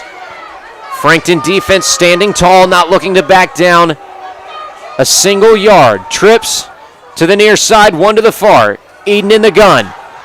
Passing across the middle, caught, and a big hit laid by Bubba Nunley, but not before Caden Rubel is able to haul in the catch and bring up the big first down conversion to take the ball into Frankton territory. Makes it 1st down and 10 from the Eagle 42-yard line. It cannot be fun to tackle Caden Rubel. That looked extremely difficult on Nunley's part there, but it was a very crucial tackle. Had he not, they would have gone even deeper. Eden, great fake, throws it over to the right side. That's caught by Manship. He'll pick up a couple of yards near the right side. So 2nd down coming for the Royals. 2nd down and 7 for Eastern Hancock, now inside the 45 of the Frankton Eagles. Manship has pretty much been a one-man show on the outside. Every time he touches the ball, something electric has happened tonight. Shotgun again for Eden and the Royals. 2 receivers out to his far side, 1 to the near. Off the snap, hands the ball off to Kube, now pulls it back. Pass to Rubel in the flat, and Rubel drilled the second he catches it. The combo of looks like Nunley again and Crew Farrell coming from the line, coming from the secondary to make it 3rd down and long. Call it 3rd down and 8 for the Royals, now stuck at the 45 of Frankton, and we still have a score. Great 15 each. Yeah, great cover by the Eagles defense. Rubel last time had a chance to break out in the open field if not getting tackled by 1 man, and they did a great job of getting 2 to cover him on that. Gun formation on the far hash, handoff to Kube, and Kube is going to be slowed down short of the first down marker. Call it 4th down and 4. 5.5 minutes to go in this 3rd quarter. And it's going to bring a 4th down conversion try for the Royals. 15 apiece to score. Eden shotgun formation on the far hash, and a flag down on the play. It's going to go against Frankton, it looks like. We see some celebrating by Eastern Hancock. And I'm not exactly sure what the call was. It's an offside, so that is going to set up Eastern Hancock with a fresh set of downs. Now inside the 40-yard line at the 37 of the Eagles. And with 5:18 left, most of this third quarter already gone. Still a score of 15 apiece. Eastern Hancock looking like they're trying to put something together to punch one in for the first score of the second half. Frankton had everything going right, and then after that fourth down miss, Eastern Hancock is taking the torch and look like they're going to push it in on this drive. Noah Melvin, the strong safety, getting into the backfield and dragging down Mark Kube for a loss of 1. Second down and 11 for the Royals. Shotgun formation again, one receiver out to each side. Ball is on the far hash. And a false start, and that is pretty blatantly obvious as Cameron Vols took off running before the ball even moved. Just 10 yards up the field. It's going to stall a great drive so far from the Royals. Both teams just looking for any bit of daylight to make a big play here. Very slow game. Both teams not worrying about the clock at all, taking their sweet time here in the third quarter. Second down and 16 for the Royals. Again in the gun is Eden. Got two receivers to his right, now one to his left, and another flag is down on the field, and again, it's against the Eagles. So the Royals will get some yards back, and I believe this is another offside, and it is. To make it second down and 11 again for the Royals. What turned out to be such an optimistic drive kind of turns into, what are we going to do here? Our entire play selection that we had is no longer valid, sitting at about 2nd and 20. Eden in the gun. Two receivers, fires to the near side. That is complete to Eli Manship. Manship will break through a couple tackles before he's finally dragged down after a first down pickup. As Christian Nauer who wraps him up. Great decision going to Manship right there. You had 2nd and long after two very offsetting penalties. So Eastern Hancock does exactly what they need to do to keep the drive alive. We got a 1st and 10 entering the red zone. Ball spotted at the 24-yard line, first down and 10. Eden in the gun. He's got a bunch receiver to his right side. Passes, nice catch to bring it in by Rubel over his head. Pulls it down with one. It's going to be a halfway decent gain. Call it 5 yards. Second down and 5 for the Royals, now inside the 20.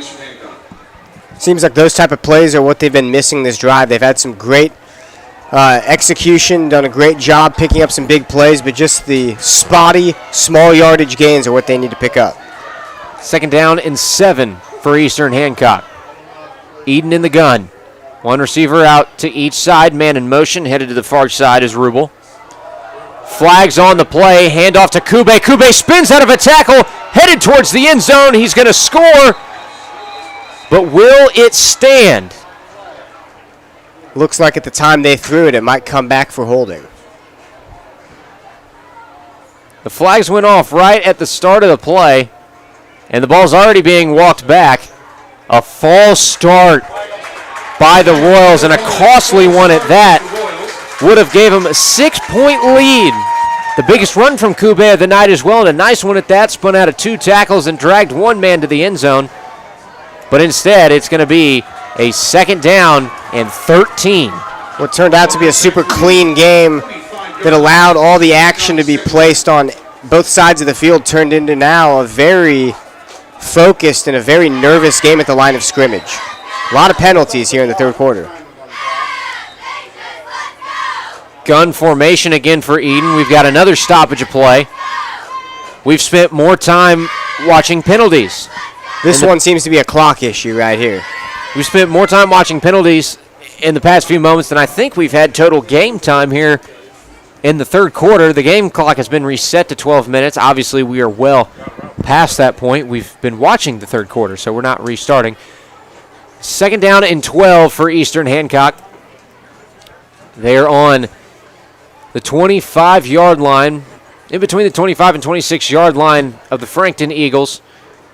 Set up on the near hash, waiting on the game clock issue to be resolved. 3 minutes and 31 seconds is what I'm hearing is going back on the game clock. And indeed it is. Tie ball game, 15 apiece still for each one of these squads. Lights have come on in the booth. It's getting dark out here. End of the third quarter. This is where winners are made.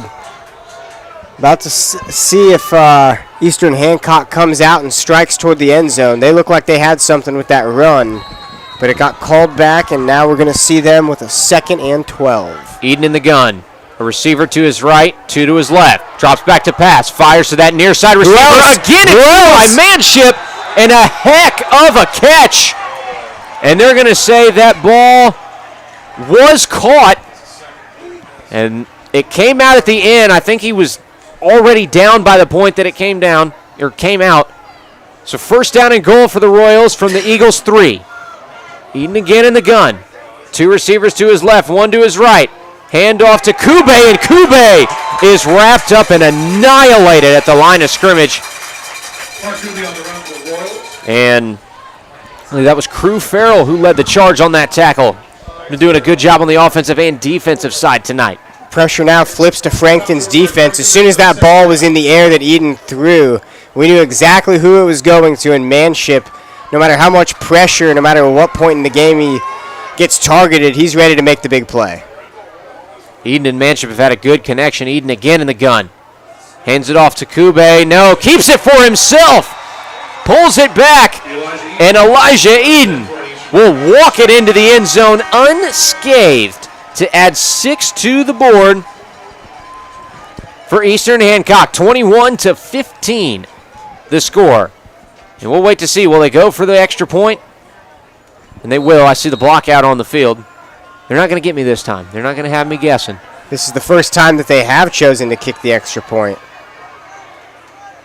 Back to kick it is Aaron Redmond, looking to give the Royals a 7-point lead.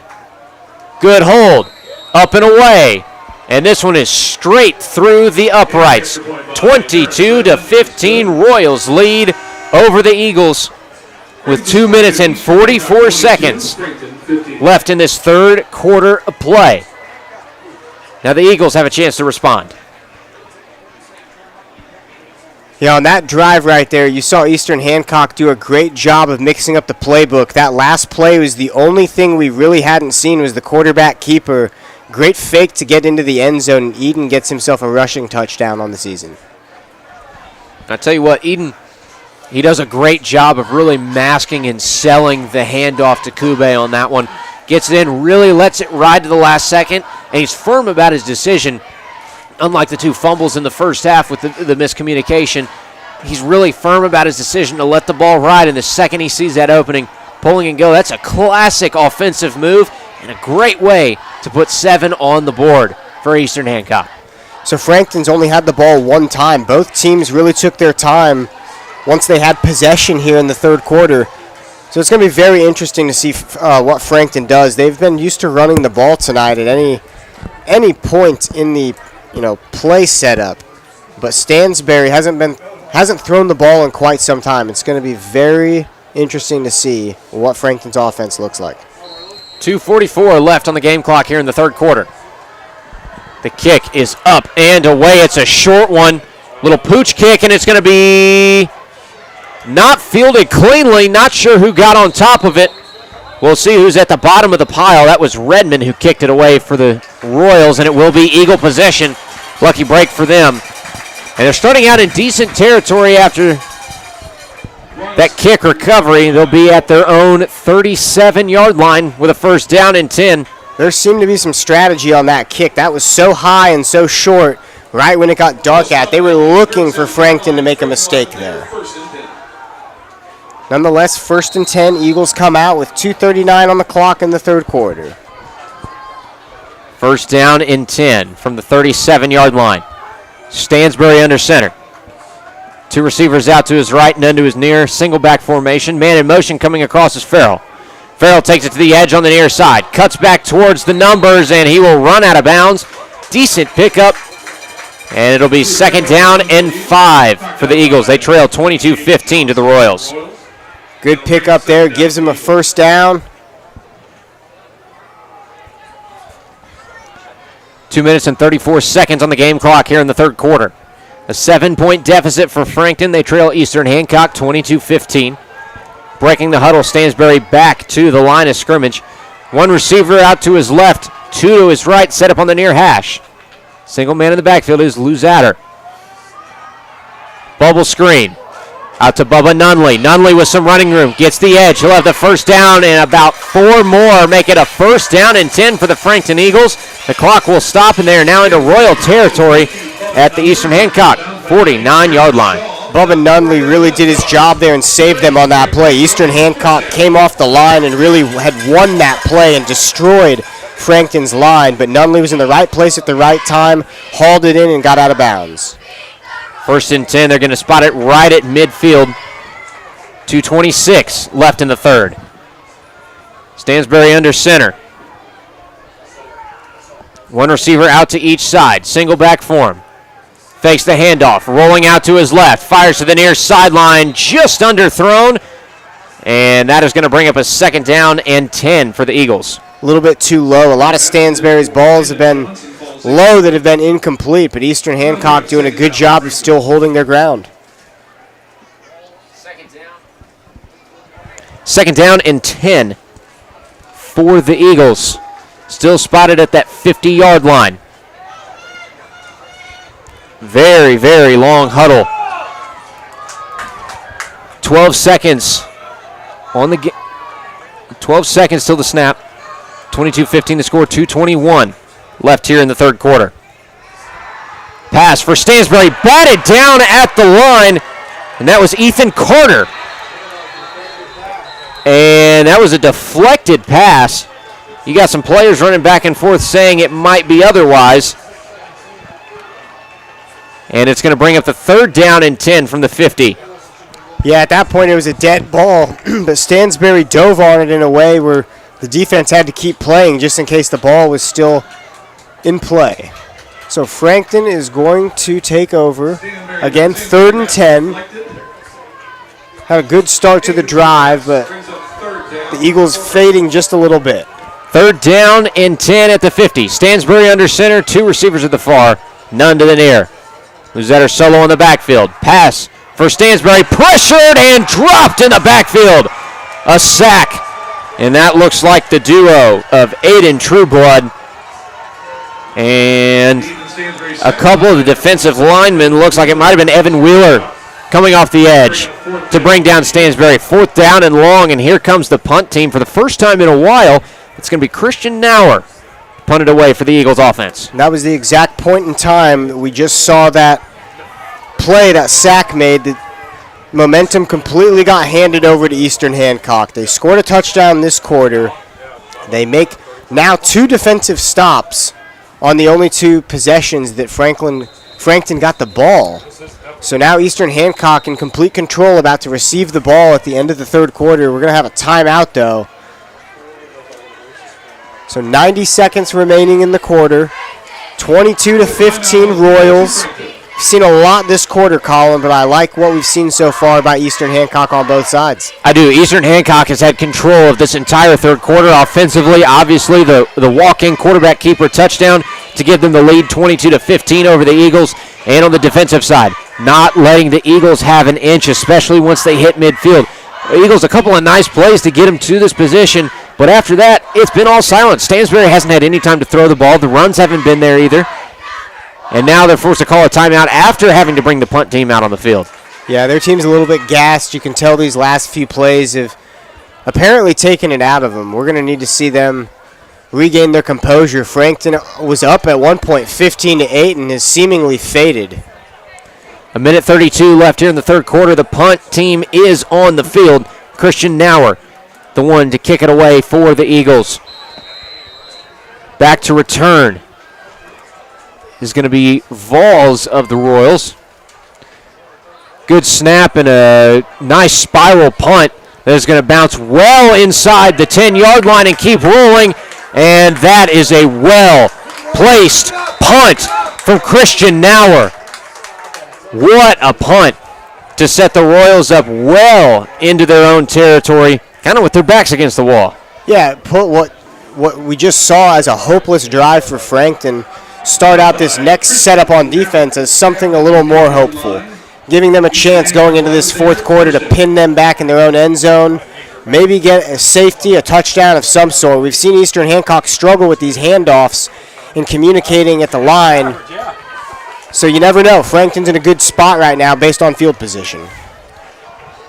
Royals legitimately with their backs against the walls. Eden is standing on the 1 yard line in the gun formation. One receiver to his right, one to his left. 15 seconds left on the play clock. 22-15. Royals lead the Eagles. It's a handoff on the first play to Kube. Kube has plenty of running room, and he's going to get a good pickup on this one of a couple of yards, but it takes their backs off the wall.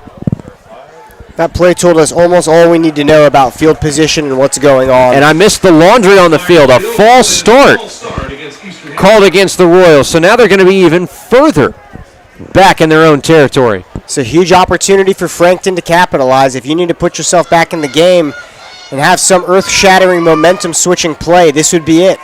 1:11 left in the third quarter. 22-15. Royals lead the Eagles. Eden is standing in the end zone in the shotgun formation. He's got one man to each side. Kube is the only one with him in the backfield. Dropping back to pass, fires deep down the far sideline, just overthrown. It's going to be incomplete. Make that second down and 13. Second down and 15 for the Royals. We haven't seen much clock movement this last couple minutes of real time. A lot of stalling by both teams, some incomplete passes, some flags. A lot of time to catch their breath and, decide how this strategy is going to play into the fourth quarter. On the far hash, Eden in the gun. He's got two to his near, one to his far. Hands the ball off to Kube, and Kube's going to find some run room. Excuse me, that's not Kube. That's James King who's back in the game. He has some run room, has a decent pickup on second down. And it's going to get him within the original markers, make it 3rd down and 5 for the Royals. One more chance to try and keep the drive alive. A first down here would be major going into the fourth quarter. A touchdown lead and possession of the ball. If they can get a first down and just go into this fourth quarter with a fresh set of downs, a fresh open field. And it is the handoff to James King, but he's not going to get anywhere. In fact, he's going to lose 2. 3rd down and 7 with 23 seconds left in the third quarter. A 22-15 lead for the Royals, and they're going to give possession right back to Frankton to start out the fourth and final quarter of this opening night of high school football. What seemed like a comfortable position in the game from what we've seen. Eastern Hancock did a great job there of going, with their bread and butter, but they could not get the first down. It would have been major heading into the quarter for control of the clock, every aspect of the game. We're going to head into the fourth quarter, though, as this third quarter comes to an end. 22-15 the score. Eastern Hancock leads the Frankton Eagles. We'll be back in a few moments with the fourth and final quarter of action between these two schools on the opening week of Indiana High School football on IndianaHighSchoolSports.com. Hi, my name is Jason Warner of Warner Financial, an independent investment firm here in Indianapolis. With 10 years of experience as an independent advisor, we provide value to our clients by creating customized investment solutions ranging from managed personal portfolios, 401k planning, and income distribution for retirement plans. We have built Warner Financial with a strong focus in research, diligence to all of our plans, and strong communication with every client. We would love the opportunity to show you our process with a no-cost consultation to discuss your financial future. Every day is a great day to buy a vehicle at Greg Hubler Ford. Because every vehicle comes with our Greg Hubler promise. On top of scheduled maintenance with your vehicle, you'll also enjoy complimentary roadside assistance, service pickup, and drop-off. And a free car wash and quick wash every time you service at Greg Hubler Ford. We're always finding new ways to put our guests first. Mosey on into Muncie. Greg Hubler Ford, promise kept. We're going to get right back into the action here at Frankton High School on IndianaHighSchoolSports.com. Colin Eccles joined by Vince Reimer. Frankton currently trailing to Eastern Hancock 22-15 here in the fourth quarter. A punt for the Royals is going to bounce all the way back into Eagle territory to the 35-yard line, where it will come to a pause. And that is where the Eagles will take over offensive possession, their own 35-yard line, down 7 points, 11:47 left in the opening Friday Night Lights. Frankton down 7 points here, getting the ball back. This is really a crucial point in the game. You can't afford to go 3 and out. You can't afford to lose control of the ball. This is everything right here. You're probably going to have 2 possessions this quarter you can plan on. You have to make the most of everything. You would think 2 possessions, and yet they've only had one. They only had 1 last quarter. First down and 10. 35-yard line for the Frankton Eagles. Stansberry under center. Man in motion coming to the near side is Crew Farrell. Pitch out to Luzader. And Luzadder's going to pick up a couple on the run to the near side edge. Call it 3, maybe 4. We'll call it 3. Second down and 7. So a little bit of the bread and butter we've seen so far for Frankton. Luzader in the run game. He's fumbled 1 time tonight, but has looked very solid other than that.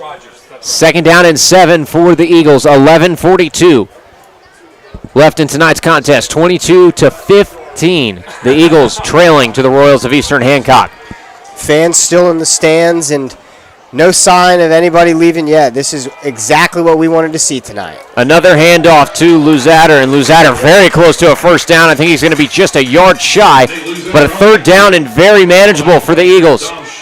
And they will keep the drive alive with 11 and a half minutes left in the fourth. They still trail 22-15 to the Royals if you're just now tuning in.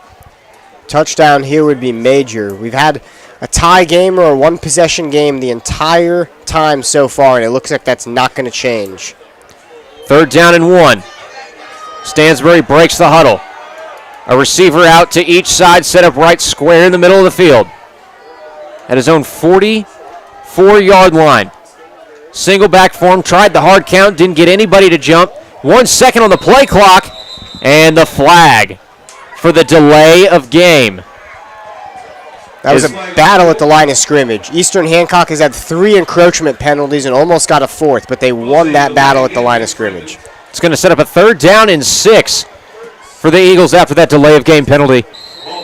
Under 11 minutes left in the game now. 22-15 still the score, a 7-point deficit for the Frankton Eagles. This second half has been a lot more mental than physical. Just a lot of small things have really cued this game into the position we're seeing now. Under center is Stansberry. Play action pass. Escapes some pressure. Throws it across the middle. And it is incomplete.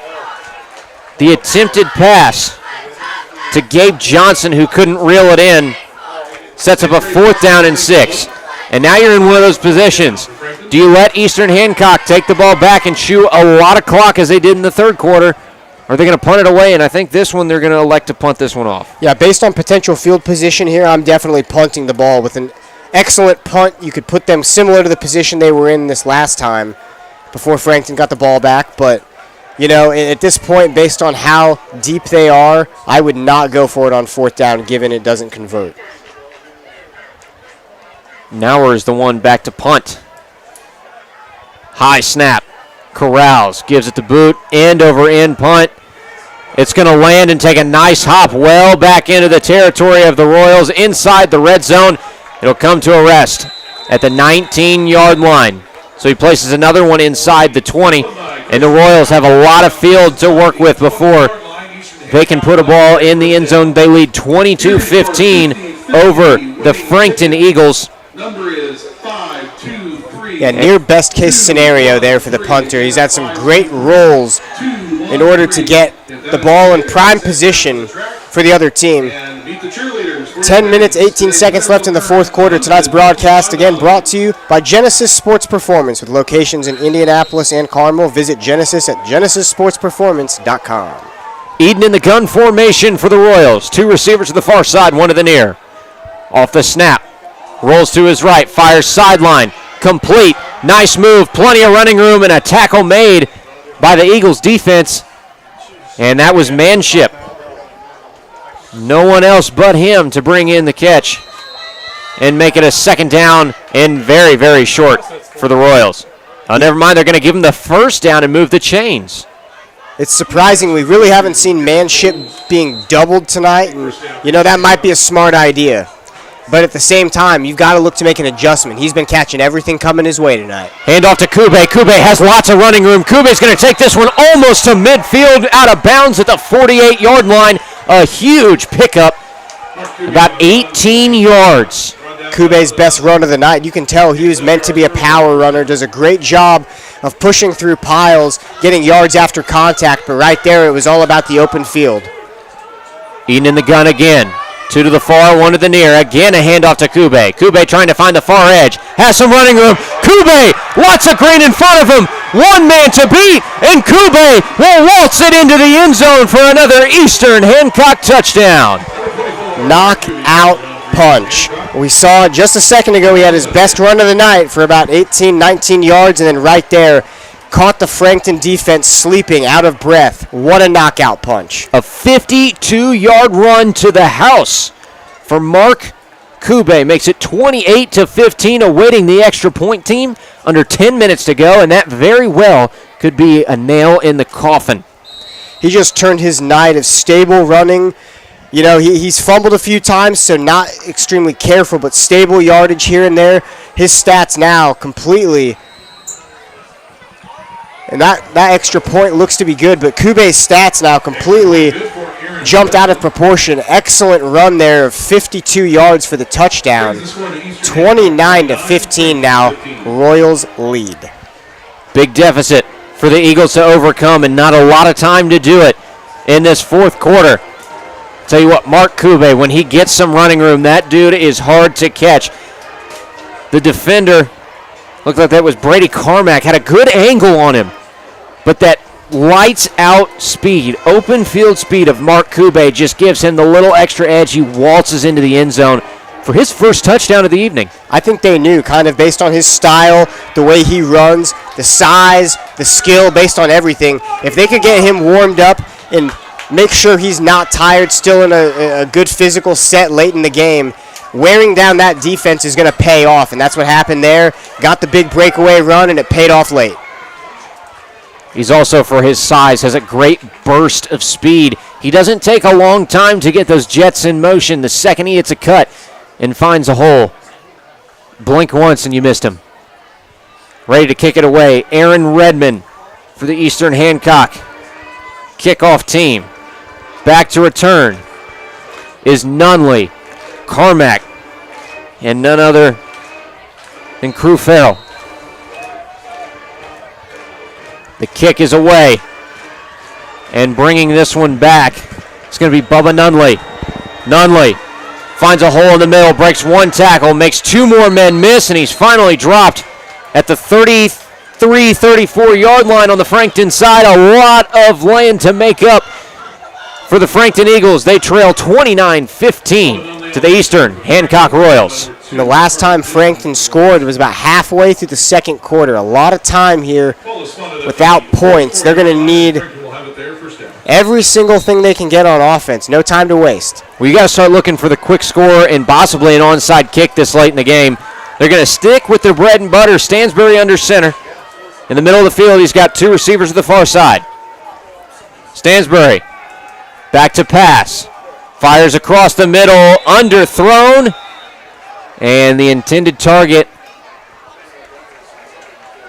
a little hard to see the numbers, but it looks like Bubba Nunley is the one coming up. Makes it 2nd down and 10. And it was Carmack, the intended receiver. Carmack's had a couple drops tonight, but also a couple good haul-ins. See, this is the problem in the game, too. When you don't test the waters deep early in the game, it's even harder late in the game to throw deep balls when you're not as sure. Down now 2 touchdowns if you're as comfortable throwing 20-yard bombs. We haven't seen it. Under center again, 1 receiver to the far side, 2 to the near. Stansbury back to pass one more time. Will fire to the far sideline and overthrows this one. There might have been a miscommunication on the route that time between him and Carmack. Carmack was running more of a post, and that ball went way towards the sideline. Yeah, you could tell the fact that he is not used to playing this way based on their strategy, the game pressure, everything that required them to, stay smart, stay on the ground. It's kind of gone to second tier now. And this is where you see those young quarterbacks. This is the moments where they either come up and they shine, step up and do the job, or some of them tend to crumble for his first start. He's got a lot to work with in front of him. Stansbury in the gun. Back to pass, rolling to his left side. Feels pressure, finds an edge, has to run, and he's going to be knocked down well behind the line, make it a 4th down and about 14, and the punt unit is going to have to come back onto the field again for the Frankton Eagles. Not the result you want, especially down 2 scores this late in the contest. It goes a little bit into X's and O's in execution, of course, but you can tell condition-wise, partly, the reason stems from playing 2 sides, some of these players, but Eastern Hancock looks like they've won the battle in terms of condition. They're out here looking just refreshed and juiced and ready to get back on the field, but Frankton's just a step behind at this point. Iffy snap, but a decent punt for Chris Nauer. And the ball is on the ground. It was last touched by Eastern Hancock. And the referees wave it off and say it's going to be royal possession. I thought that the return man, Dylan Bowman, had touched it or had the ball bounce into him. Frankton thought the same thing, the whole sideline up in arms. But it's going to be royal possession. That would have changed everything if Frankton was able to get the ball back. Maybe 2 or 3 big plays, and they would have only been down 1 score. But now Eastern Hancock's going to look to use this clock. They have no other purpose other than to just use this clock and hold a lead. 1st down and 10 at the 30-yard line. Eden in the gun. Rolls out to his left side. Nice ball towards the near sideline, and that is going to be incomplete, just overthrown. Looking to hit Dylan Bowman. You've got to kind of wonder the thought process. It looked like it was about to be a good ball. It was thrown a little high on the side, though. But it's 1st and 10, now 2nd and 10. You have, a 2-touchdown lead, fine field position. There's just not too much of a reason to throw it over his head there on the side. 2nd and 10, 8:28 left in the 4th, 29-15. Eagles trail to the Royals. Eden in the gun, hands it off to James King to the near side. King, some running room, will drag a couple guys with him, and he's going to be brought down, but not before he picks up a few. Landon Johnson, the one to bring him down. Had the scoop and score earlier in the game. Sets up 3rd down and short for Eastern Hancock. Eden in the gun once again. He's got a bunched 2 receivers to the near side, spread 2 to the far. And a flag. Look like Frankton's getting a little bit desperate there. It looks like it's offsides on the Eagles, looking to see the referee's call. And indeed it will be. A costly penalty gives the Royals a fresh set of downs. Here in the 4th quarter, 8 minutes, 2 seconds left in regulation, 29-15 the score. 14 points to overcome for the Frankton Eagles. You've seen this second half. Eastern Hancock has put together the full offensive package. The quarterback keeper again for Eden. Eden has some room to run. Eden into open field. Eden to the middle. 2 men to beat. 1 man to beat. And Eden will walk it into the end zone for another Eastern Hancock touchdown. A 59-yard rush. The quarterback keeper that he scored on earlier from just the 2-yard line will take it 59 yards for another 6 on the side of Eastern Hancock. Yeah, I can definitely go back to the fact fatigue is definitely impacting Frankton right there. He broke out into the open field, and that's the 2nd score over 50 yards on the ground that we've seen from the Royals. 35-15. Here comes the PAT attempt from Aaron Redmond. Redmond. Good hold. Splits the uprights again and will make it 36-15, 21 points ahead for Eastern Hancock. And that one, if the last one wasn't the dagger, that one might have been. 59 yards to the house, the quarterback keeper for Elijah Eden. And we're going to go ahead and say that that touchdown is sponsored tonight by Universal Roofing. You can call Universal at 317-257-0779 or visit universalrfg.com for all of your roofing needs. 59 yards to the house. I tell you what, there is a reason that Elijah Eden started as a freshman in high school on a varsity roster. He's doing it again tonight. He's shown after those first couple mishaps he can put a game together, and he has had full control of his offense throughout the second half. Yeah, there's going to be a lot more to see from Eden later in his career. Only a sophomore, really putting a show on in this second half. And we didn't see the full package in the first half from Eastern Hancock's offense, but they've got the ground game working. They've got the pass game still working. Manship did a lot of the heavy lifting, caught 2 touchdowns in the first half, but now we've seen Kube and Eden now with back-to-back rushing touchdowns to put the Royals up 21 here with just under 7:45 in the fourth quarter. Redmond kicks this one away to the return team of the Frankton Eagles. And it is going to be back and in the end zone for a touchback. Frankton will start at their own 20-yard line with 7 minutes and 45 seconds left in this ball game. They trail 36-15 to the Eastern Hancock Royals. It's going to be an interesting time to see if Stansbury is going to test the air still and go deep like he was. It looked like Frankton maybe got a little bit desperate on offense the last time. But either way, they're going to need to come up with yardage and points somehow. I'll say this, too, for as young of a quarterback is in Ethan Stansbury, a great job by him not completely giving up. He's still giving 110%, doing the best to make his plays happen. He's had a couple of mishaps. That's going to come with time. This is his first time getting his feet wet on a varsity roster. Yeah, no turnovers, very under control. Stansbury under center will pitch out to Luzader on the near side. He's going to rush for a couple, and I mean just a couple. Make it second down and about 8 for the Eagles, now at their own 22, 7.5 minutes left in the fourth.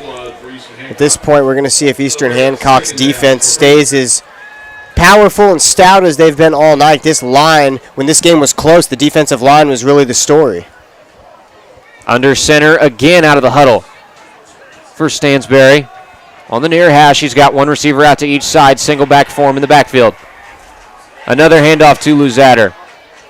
And Luzader's going to try to punch it up the middle for a couple, and that's going to set up about 3rd down and 5. Across the 25 to the 26 on their own side for the Frankton Eagles. 3rd down and 7 here for the Eagles. They're going to need a big gain. Haven't seen a lot of variety in the playbook by Frankton. They've relied on the run game for the majority of the night. Under center again is Stansbury. A receiver out to his right and left. One man in the backfield is Luzader. Fakes the handoff. Rolling out to his left side. Fires to the sideline. Underthrown again. The intended target, Crew Farrell. And I will say that has kind of been the one issue, the one hitch that we have seen so far tonight with Ethan Stanbury's game, is the underthrow. He knows where he wants to go with the ball. He's not giving the defenders an opportunity to make a play on it, but underthrowing the ball can be just as bad as throwing a ball that could be picked off. Yeah, that time it looked like it could have been attributed to his footing, but either way, a few things to work on, but he's done a good job tonight of getting his feet wet and, realizing what it means to be the starting quarterback of this team. Ball will walk itself all the way down to the 33-yard line in Eastern Hancock territory. Flag is down on the play, not exactly sure what the call is going to be, awaiting the referee's signal. But with 6 minutes and 6 seconds left in the fourth, 36-15 is the score. Frankton's defense is going to look to make a big play here. It's about all the hope they have left to make a dent in this lead. Home crowd has been absolutely phenomenal tonight, absolutely rode the energy into this fourth quarter, but Eastern Hancock has just been absolutely brutal. 2 rushing touchdowns to start the fourth quarter. It was 22-15, currently 36-15 with 6 minutes to go in the fourth. It looks like there might be a repunt. I think there were too many men on the field for the Eagles, which means they're going to It might actually give Frankton a first down. Well, it looks like it is going to be against Eastern Hancock. Huge change of momentum here. Fresh set of downs for the Eagles. They'll keep the drive alive, 36-15. Still down by 21, just over 6 minutes left in the ball game tonight. And this is a heck of an opening week in high school football for Eastern Hancock, and the Royals will take a timeout. And with this much time left in the game, you got to think, what do you try to do? Do you try to just correct the issues that you had earlier in the game if you're the Frankton Eagles, or do you try to implement some of the stuff that maybe you didn't implement as much tonight just to try and work on it a little bit in a real live game scenario? Yeah, at this point, I'm going to look to make some big plays. You're going to need, a lot of yardage given the amount of time on the clock. So I would still test out, some things that you weren't planning on doing tonight just because you have to. Stansbury has done a good job of the small plays, small yardage plays, but it's a little bit of time to get out of your comfort zone and do something big in a time like this. It's a long huddle for the Frankton Eagles. Coach Luzader trying to guide his team to hopefully close this gap a little bit. I think it's a little late in the game to try and come back and steal a win, but to at least close the deficit and not lose in a complete three-score blowout would be a morale boost headed into next week. No question about that. Under center for Stansbury. Fakes the pitch. Nice misdirection play out of the huddle. Crew Farrell's got some running room. He's going to take it to the 48-yard line, 49-yard line where he's brought down. So a nice pickup on first down and 10. And I tell you what, some interesting play design coming from the Eagles on the offensive side, especially out of timeouts. Paid off a couple times. The other one was the interception earlier in the game that cost them towards the end of the first half, but still, these misdirection plays out of the huddles are proving to be pretty deadly. Yeah, that'll move the chains. If they want to run the ball, you may as well find a way to do it by tricking the defense. Stansbury under center again. This time passes to the far side. Nice ball. Caught by Cormack. Cormack with some running room down inside the 20. Beautiful play to keep the crowd alive. Big gain of 30 by the Frankton Eagles. At the 19-yard line is where the referees will spot the ball. First down and 10 inside the red zone. And the Eagles showing some life here late in the game. And Stansbury, probably his best ball of the evening. They still trail 36-15. With 5.5 minutes left, though, you might be able to put a couple scores up on the board. Yeah, it looks like they've put themselves in position to do exactly that. We're going to see if Stansbury can come back with another big play here. But if I'm the kicker, too, I'm getting ready. There's no chance we're kicking off to the opposing team. It's onside kicks from here on out. Quick ball delivered, and we're going to get a stoppage by the referee in the pile. Gain of about 1 or 2 on the play. And make that a second down and 9 for second down and 9 for the Eagles. Still inside the 20-yard line now at the 18. Clock will continue to tick. 4:45, 36-15. Eagles trail to the Royals. Under center again for Stansbury. 2 receivers to his right side. Stansbury, the handoff to Luzader. Luzader up the middle, and he's going to be brought down after a pickup of 3. Third down and 5 for Frankton. They're closing in on that first down marker. They've kind of lost some momentum. I think Eastern Hancock's got them backed up a little bit. Yeah, Royals still aren't going to give him anything easy. So over 4 minutes left in the game here. Stansbury going to look to push him into the end zone, maybe for the last time. Stansbury back to pass, rolls out to his left side, fires back corner of the end zone. Fighting for it is Carmack, and it's going to be incomplete. Carmack looking for a flag. I think that ball might have been in the range of uncatchable. It was just a little bit out of bounds. Nonetheless, it'll bring up 4th down and 5, and you've got to go for it at this point if you are Coach Luzader and the Eagles. Yeah, field goals won't do anything at this point. You're already close enough where you need to make a strike into the end zone. This, even though you're already down 3 touchdowns, it appears this could be the game on this play. 36-15. Just over 4 minutes left in the ball game. 4th down and 5 for the Eagles. Stansbury under center. A receiver out to each side, single back form, fakes the handoff, rolls to his right, looking for some room, and he's going to be very, very close to the first down. He's inside the 10 at the 9. It'll be 1st down and goal for the Frankton Eagles. They keep the drive alive. Good on feet, quick thinking for Ethan Stansbury to tuck that one and go. Yeah, at this point in the game in the 4th quarter, no matter what the score is, what you want to see is excellent decision making by your quarterback. And Stansbury's done a good job of when his receivers aren't around and he has room to run, he'll take off. 1st down and goal. Stansbury under center, 2 receivers to his far, 1 to his near.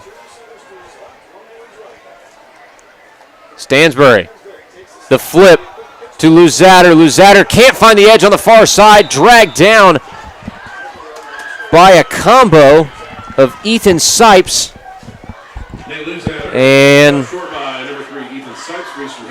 looks like Bryant Sullivan might have come in to clean the deal up in the backfield. Going to be a 2nd and 8 here for the Eagles with 3:12 on the clock. We've seen no scores this half by the Eagles, which has pretty much been the story. It's been a one-sided affair since the second half started. 36-15, Eagles trail, 3 minutes to go, 2nd down and goal from their Royals 13-yard line. Stansbury under center, receiver out to both sides. Fakes the handoff, rolling to his right again, will fire to the flat, caught and pickup of a couple of yards. And that is going to be Crew Farrell, who hauls it in. Now set up at the 9-yard line, a 4-yard gain, 3rd down and goal for the Eagles. A couple more opportunities to try and punch one in. Yeah, the backfield for Frankton is looking, very good tonight. Both Farrell and Luzader do a good job of being versatile in the backfield. They can both catch dump-offs. They can both run it up the middle and to the outside. The one thing about Frankton's offense tonight that's looked super positive is the run game. Under center again is Stansbury. Now drops to pass. And he's going to be sacked in the backfield. Nowhere to go. Couldn't escape the pressure. And that's Ethan Sipes. Second big play in the last couple of minutes for Sipes. Threw one man down and still got to Stansbury. They didn't expect him to get there. Another 4th down conversion try here for the Eagles. 2:20 left in the 4th, 36-15, a 21-point deficit. And if they can't put points on the board here, the Eagles might be looking at a 21-point loss for their first week of high school football. Stansbury under center. Fakes the pitch, another misdirection. He's going to hand it off to Farrell, and Farrell not going to get back to the 10-yard line, and that might do it for the night for this Eagles offense, 36-15. And now with under 2 minutes to go, it's going to be a lot of clock chewing for the Royals. Yeah, story of the night, just a little bit too little, too late. Even though they've had some good drives and been able to put together some big yardage, they just haven't been able to finish it off with a touchdown. I will say, though, to be able to be down by this much this late in the game and have some of these big plays, capitalize on the mistakes of your opponents, it's showing some spark and some life, especially for the future of this Eagles team. You're led by a very young quarterback, and Ethan Stansbury. He makes his varsity debut tonight at just a sophomore, and you're going up against another sophomore quarterback who's already got a season under his belt. You've got time to develop Stansbury into the quarterback you want him to be. There is good opportunity and a lot of good potential, especially on the offensive side of the ball for the Eagles. Yeah, when both of these guys are seniors, I can't imagine how comfortable they're going to look. They've done a very good job tonight of staying under control, making the easy plays when they're available. They've got a lot of the fundamentals down. You expect when they're seniors, they're going to be out here controlling the entire offense, picking up the offers as they should. 1st and 10 for the Royals. Eaton in the gun. Hands off to Sipes. Sipes is going to be dragged down after a pickup of a couple. That was Farrell that brought him to the floor. A minute 20 left. 36-15. Eastern Hancock leads Frankton up here in Frankton, Indiana. And like you said, the story of the night. Not a lot of scoring going on in the second half. None, actually. for the Eagles. And under 1 minute to go, 15 seconds on the play clock. And I think this is where we're going to start to see Eden hit a knee and chew the rest of this clock away. 21 points will be the deficit for Frankton. And the Royals will take a delay of game. At this point, we're going to see what the referees are telling us, too. It looks like the clock is still running, and they're kind of telling both sides here it might not be worth kneeling it, or they're just not going to have them kneel it. But the clock is still running. They're shaking hands. It looks like this one's going to be over tonight. And that is going to do it. The final score of Eastern Hancock versus the Frankton Eagles is going to be 36-15 as time expires here in the fourth quarter. A 1-0 start for Eastern Hancock, an 0-1 start for Frankton.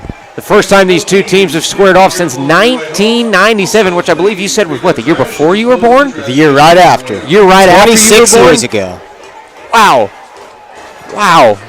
Been a long time since these two have seen each other on a football field, and Eastern Hancock will come out on top in this contest. Eastern Hancock will be back in action next Friday at home against North Decatur at 7 p.m. for a conference matchup. And next week's schedule on the docket for Frankton we'll have just here in a couple of minutes in the postgame. That being said, 36-15, the final score. We're going to send this to a few of our sponsors. We'll be back for some postgame recap. Don't go anywhere. You are listening to Indiana High School Sports.com.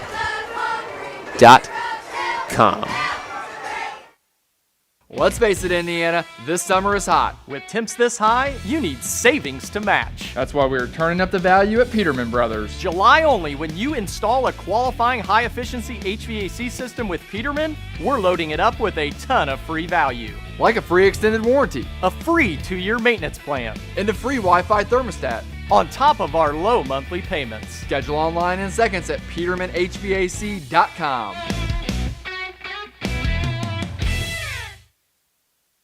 Hi, my name is Jason Werner of Werner Financial, an independent investment firm here in Indianapolis. With 10 years of experience as an independent advisor, we provide value to our clients by creating customized investment solutions ranging from managed personal portfolios, 401k planning, and income distribution for retirement plans. We have built Werner Financial with a strong focus in research, diligence to all of our plans, and strong communication with every client. We would love the opportunity to show you our process with a no-cost consultation to discuss your financial future. Every day is a great day to buy a vehicle at Gray Hubler Ford. Because every vehicle comes with our Greg Hubler promise. On top of scheduled maintenance with your vehicle, you'll also enjoy complimentary roadside assistance, service pickup, and drop-off. And a free car wash and quick wash every time you service at Greg Hubler Ford. We're always finding new ways to put our guests first. Mosey on into Muncie. Gray Hubler Ford, promise kept. Show it. Back live at Frankton High School on IndianaHighSchoolSports.com. Post-game, the final score is 36-15 in favor of the Eastern Hancock Royals. My name is Kyle Nichols, joined by Vince Reimer. Vince, a tough one for the Eagles tonight, but the big story, we talked about it pretty much for the whole second half. No points put on the board for the Eagles. You're never going to win a game if you can't put any points up.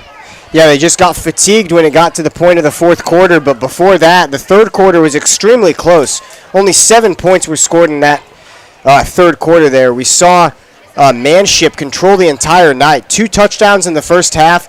Elijah Eden, definitely my player of the game. Those 2 touchdown passes, an excellent keeper into the end zone, 50-plus yards.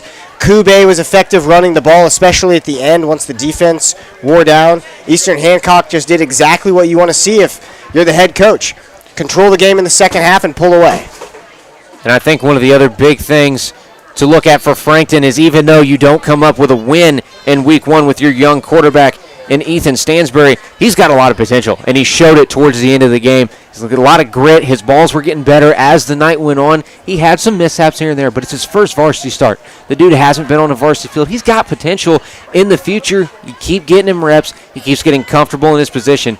This Frankton offense could turn out to be dangerous down the road.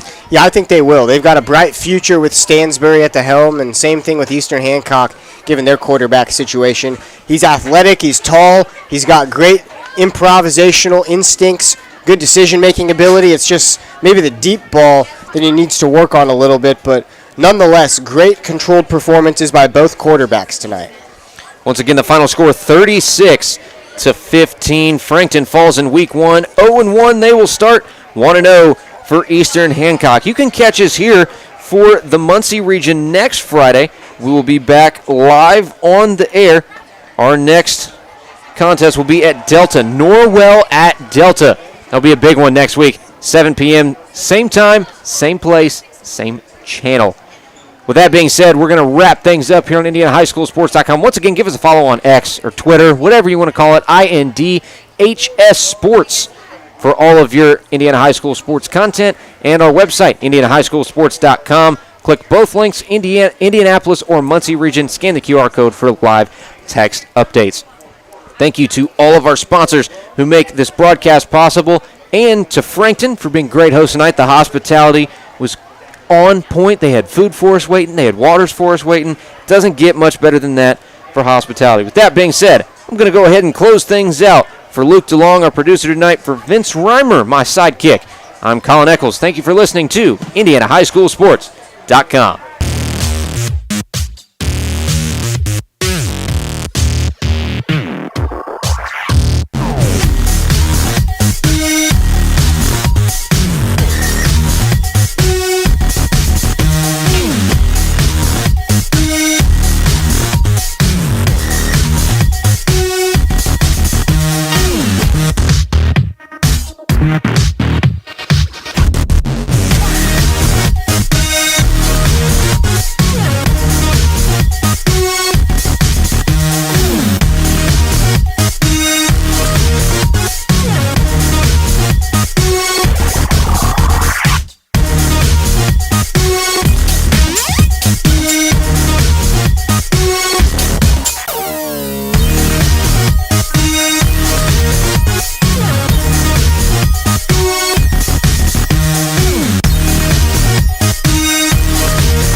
It's exciting Indiana High School football on IndianaHighSchoolSports.com.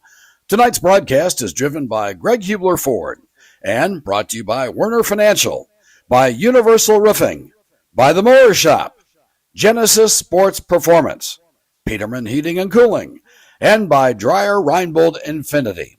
Indiana High School football on